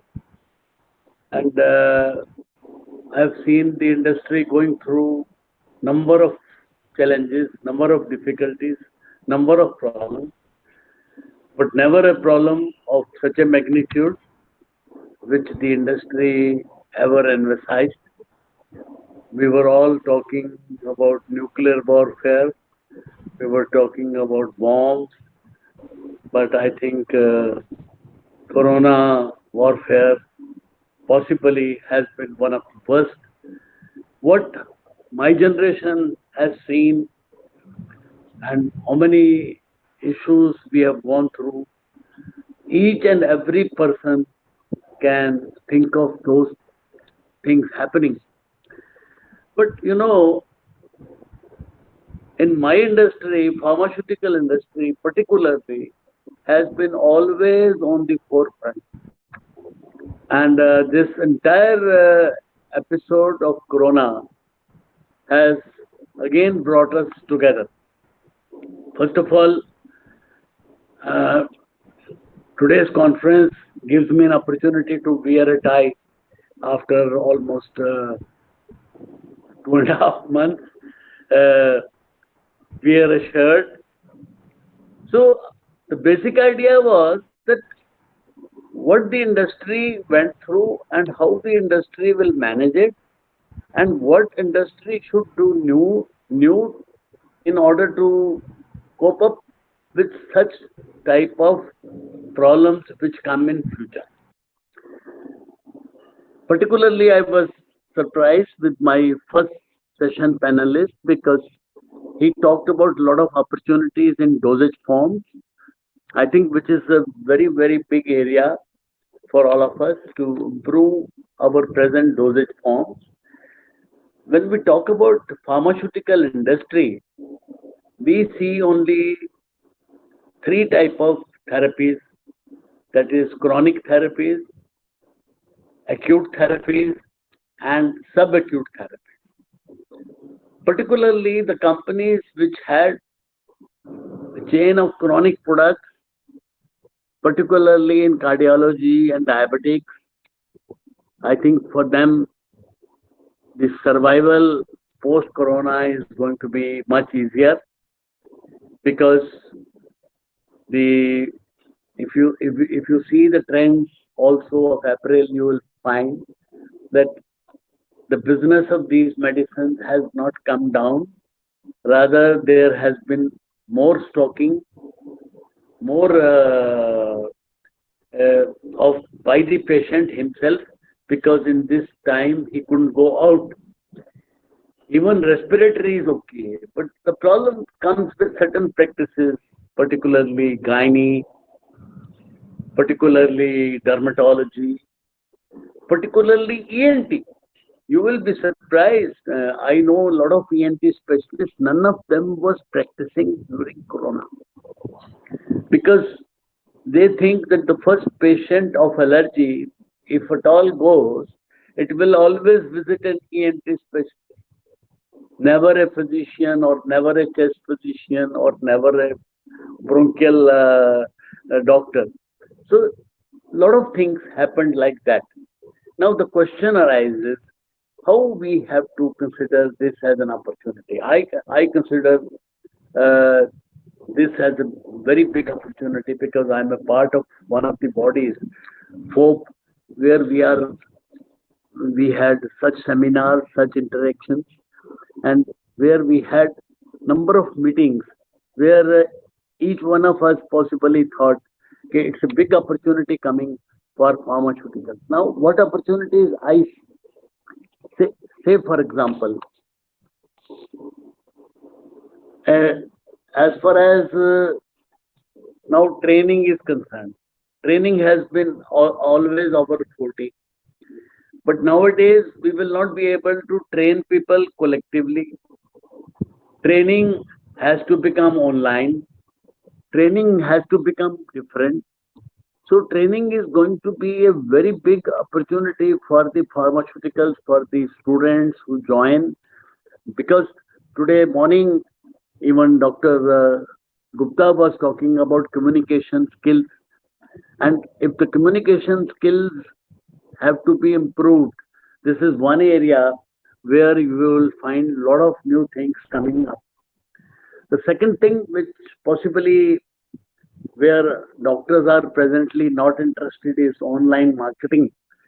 And I possibly feel that online marketing is one of the areas where a lot of improvement can happen, should happen, and a lot of new things will happen because this corona as a virus is going to bring holistic change in the therapies. A number one therapy which will benefit from corona, which is already benefiting from corona, is Ayurveda and holistic medicine. A lot of homemade concoctions, kavas have come, and that's creating a very big opportunity. But what I tell you is that somewhere we have to be innovative enough to ensure that this therapy, this corona disease, is taken in a stride. So I possibly see a lot of opportunities in happening in you see as say for example, I take the example of Lupin as a company. Lupin will have less threats because Lupin is not very strong in acute therapies. Lupin is very strong in chronic and subchronic therapies. So this is the one advantage which the company possibly has. If the company is strong in cardiovascular, company has in diabetics, they can convert their areas of operation into very big opportunities. And if that happens, that will bring more dividends, better dividends. So the basic what will happen, that the industry has to look for such opportunities. Another area where I am seeing very strong opportunity coming is nutraceutical. And nutraceutical therapy in India, we do not have even a nutraceutical approval policy. Most of the manufacturers come via other medias. They use uh, other routes of coming into this therapy. And today I have a colleague of mine from Canada who will be also joining me in this discussion. Possibly he is a nutraceutical man, and he can talk to us about what are the nutraceutical opportunities available in such areas, because people are going to change their lifestyle. This disease will bring a subsequent big change in the lifestyle of people. Now, I'm asking one question today, that how many people today did exercise and burnt their calories? I burnt around 700 calories today morning. I've got, God has given me opportunity. I have a gym in the house. I've got my own yoga opportunity, which I do personally. So, so the basic idea is this, that how the lifestyle is going to change, how the lifestyle is going to transform, how things are going to improve, how holistic medicine has to come, and how Ayurveda will also join allopathic. Nowadays, you will be surprised, none of the doctors, rather I have seen doctors like Dr. Agarwal, they are recommending people kavas. And for example, in their panels, they say never to prescribe any any herbal medicine or any medicine coming from Ayurveda. Ayurveda has been promoted by the government in combating the therapy of corona. So, my dear friends, I think I'll be joining the discussion once again, but I'm just opening up the panel. There are going to be a lot of opportunities. Let the questions come. We will answer all the questions, possibly to the best of our capabilities and knowledge. And by evening, at least we will have as Mr. Kulati has suggested, that we will have at least some forum in which we can say that these are the issues which we can combat, which we can come forward with. I leave the discussion to another panelist. I will like to take a permission, because I have not taken my lunch, but I will be taking lunch in between, but I will be listening to everybody. You may not be able to see me for some time, but I will be listening to each and every speaker who is going to be a part of my group panel discussion. God bless all of you. We'll join you later. Thank you. Thank you, Mr. Bhatta. This is Hirak. Thank you very much. Wonderful.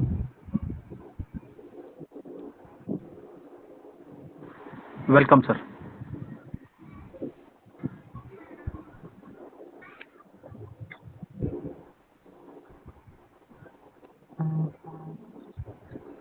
So may I welcome Mr. Hirak Bose to please take us through the opportunities that are available in Indian pharmaceutical market during these challenging times. Yeah, good afternoon, everybody. It's wonderful to meet. And the first talk of the person I heard is Mr. B.K. Datta. I have heard about his name many, many times. I have been in this industry for 36 years. I think one of the company he has really built up, and that is totally on process, is Systemic. Hats off to Mr. Datta for creating a wonderful team. And coming to my co-panelists also, it's really wonderful to be among you and talking on the COVID scenario and its impact. If I have to talk about the impact, it has been massive. Massive. If 3 months back somebody would have asked me, is work from home a possibility? So I would have told, impossible. In this industry, work from home cannot happen. Until now, I tell you, for our peoples, work from home is a big challenge. However, we are seeing that work from home, especially in some areas, is much more productive, much more effective, and much more efficient. Today, we are conducting all the meetings, and what we see is that in those meetings, we are consistently on Teams. In Teams today, we can connect not only India but across the globe. So these have been really challenging, but we are slowly learning to live with this situation. There has been a diverse impact across the country and across various sectors.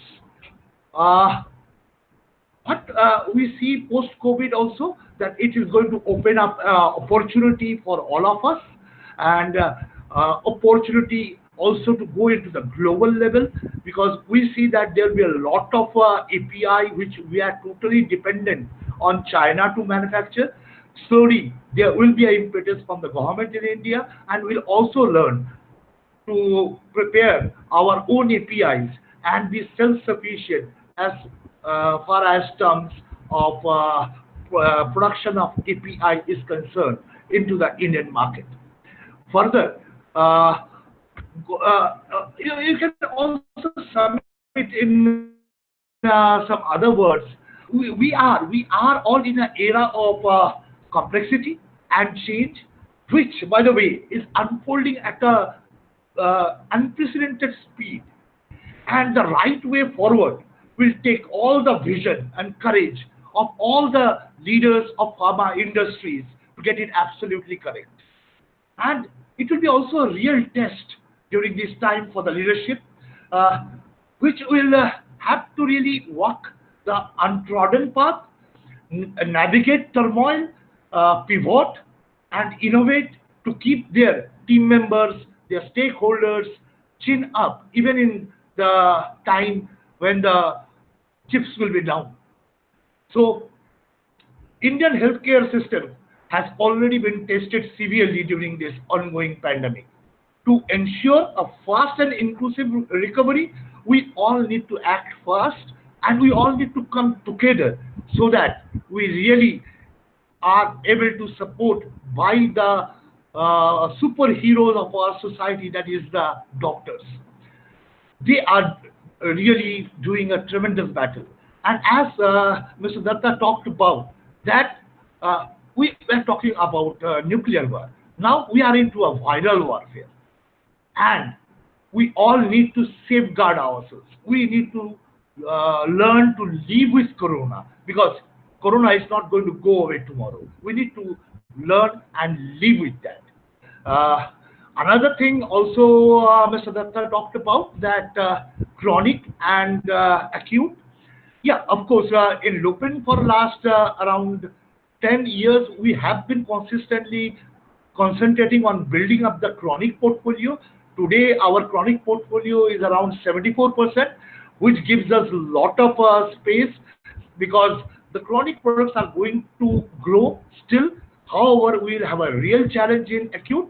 But going forward, what do we see that already in the mid of May, we have seen opening up in green and orange zones across the country.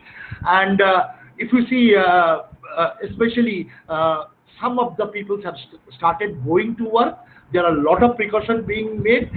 However, going forward, we see in the month of June, there will be a further opening up, and we all love to come back to July maybe, where all of us are back into office and fields. That's all for my side. Thank you.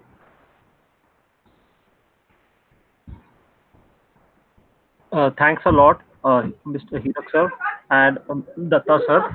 for your great motivating speech and the way forward that you have given to all the entire audience. Um, there is some interesting question that has come from the audience, which I would definitely would like to ask the panel over here. And the question is, how pharma industries will see the market post COVID-19?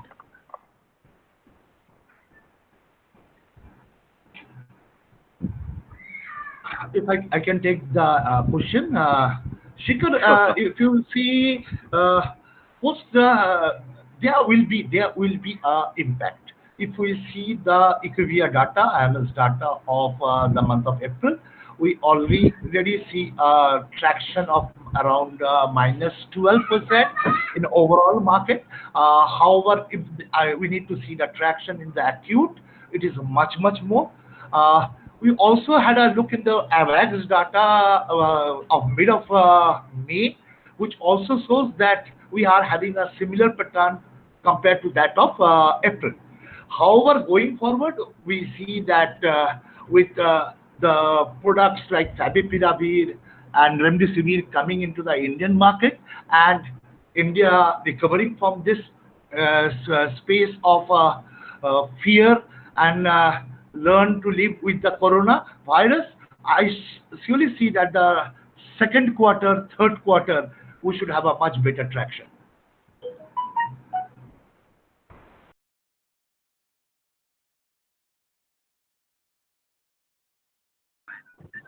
Thanks a lot, sir. Thanks a lot for guiding the entire audience. Before we take the next question, we have in the panel Mr. Deepak Kumar Verma, Hello, I will love Juventus to. Healthcare. Hello. Yeah. I will also love to reply to this question. So there's going to be Sure, a sir. very big opportunity. For example, suppose 1 year if the pharma industry does not grow, it doesn't matter. Every company talks about growth. Every company talks about increasing pricing. You will be surprised. This year is going to be a year of even government increasing prices of pharmaceuticals. Already paracetamol, you must have seen, certain things have happened, certain opportunities will come, certain departments of the government possibly will stop interfering in putting restrictions on the industry. They will also give a lot of opportunities to the pharma industry. And I think we most of the industry should be able to survive. Even if there is no growth 1 year, how does it matter? It can happen in any event. So my suggestion is this, that opportunities are going to come, opportunities are going to be created. API is a very big opportunity for investment for those companies who are possibly buying. You will be surprised. I was not knowing. I have asked my people that how much of the materials we outsource from China. I was never aware. I was of the view that we have never taken much of Chinese materials, because as a company policy, I never thought of China as a manufacturer who can manufacture ethical things. But I have been told that most of the APIs, our industry is outsourcing from them, which was a surprise for me. So God bless all of you. I think there are going to be a lot of opportunities. Thank you.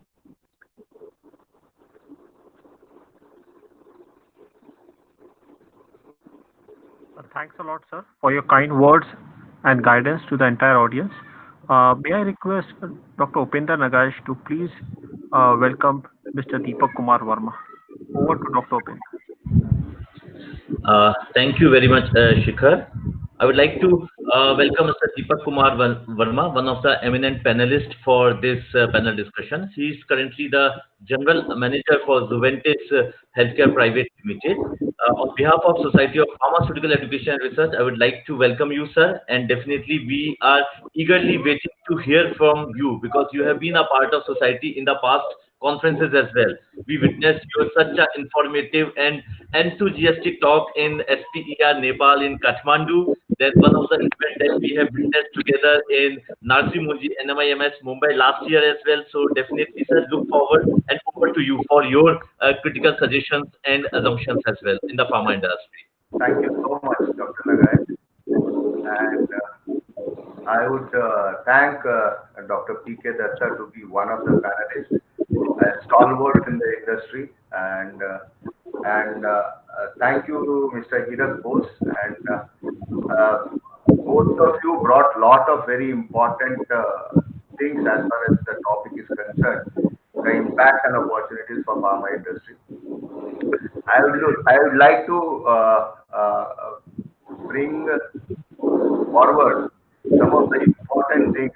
Important things when I say, as far as impact is concerned, there has been a complete shift in thinking and a behavior change among the Indians and people across the country. This will have to accept that there is a complete shift in thinking and behavior of people. People have now started focusing on the psychological needs and safety needs. These are two very important needs where people have started thinking about because of the coronavirus. This has impacted a lot. Now, the mother nature has always taken over the father greed. Because of the greed, what we have to do something big and against the nature has brought all this impact for the mother nature to come back and bring the things into normal. So the pharma industry per se is not much impacted as compared to the other industry. But there's a correction which is required and which will be seen in this business continuously. There will be a complete correction which will be seen. The environment as a whole has become very clean. You will agree that in these last 3 months, 4 months time, the environment has completely become, it has become very clean, due to which there is a significant reduction in the pollution and which has resulted in the reduction of infection patterns. The infection has gone down. And because of the infection coming down, there is an impact in the acute segment, which Mr. Datta will also talk about. That infection has come down and acute segment has been impacted. The acute segment as a whole is impacted. But yes, the chronic segment has taken over. It has increased. It has grown by 11 to 12%. But for me, the most important factor, most important concern as a person from the industry, Dr. Nagaj, I think there is some person who is having his speaker on, because of which I think there is a lot of sound which is coming. Can you help me in getting that reduced, please? So, thank you so much. There is a complete gap which needs to be addressed, because previously the business and marketing and the pharmaceutical industry, there was a complete cohesive relationship in terms of meeting people, meeting the doctor, meeting the hospital, meeting the chemist. There was a complete relationship which was established. The thing which has come forward because of COVID, which is going to impact in the future, is the gap which has been created. The gap which has been created by the patient and the doctors. The gap which has been created by the is very important for us to bridge this gap as industry. If we want to really transform the industry into a different way, we'll have to really think about bridging this gap. Ultimately, it will impact the healthcare and pharma business temporarily. This COVID is going to impact this pharma business temporarily. It's not going to live for a longer period of time, because there will be a lot of things which will be surfacing in back. We will have to live, as Mr. Datta said, that we'll have to live. Mr. Bose also said about that we have to live with COVID. So things will normalize, but it has really given us lot of learning that how we can transform ourselves in future. Due to which the impact, I'll say, impact has not happened to bigger companies, but the impact in pharma industry has happened to smaller supporting companies who used to support the pharma industry. The smaller units, MSMEs, which are there at different places, small manufacturers, they have been impacted heavily because the volume of business has gone down. So those MSCs has been impacted, and the government and as a whole, the industry should start thinking about that how these MSMEs should be taken care of, so that because they are support system to us. Even big pharmas are supported by small MSMEs, so they need to be also taken care of. There is a possibility that the whole pharma industry may shift gears, which will impact the employment as well. The big question mark which needs to be thought. Tomorrow, employment is going to be impacted because of the shift which is going to take the pharma industry. The promotion part. So the promotion today is because of a big field force. Will this big field force be impacted tomorrow? It's a big concern which needs to be thought upon, and how we are going to take care of this. Now, opportunities. I talk about opportunities now. The threats are there, their impacts are there, but most important thing is way forward. What we need to do forward? What is the way forward? Because the thought process of people has changed. They are shifting. People have started thinking differently. So the opportunities which I feel that as there is a shift in thinking process of people, the pharmaceutical industry will have to closely do exercises and research into where is this shift taking place. The shift needs to be understood by each and every company, and every company needs to address the need which will be generated due to this shift. So that need be generated because of the shift which will be which is taking place, that needs to be addressed, which is very important. And I believe that the company which identifies this shift and addresses the correct need has a great chance to rise faster and reach to next level. So this is very, very important. The shift needs to be understood. The need needs to be addressed. And again, I say change is constant. The organization which start thinking of changing faster will really reach to next level and fight out competitors. Now, what are the shifts which are going to think? I have pointed out few which really may give a thought to many of the viewers, that there will be a shift which few of them I have pointed out which was not there.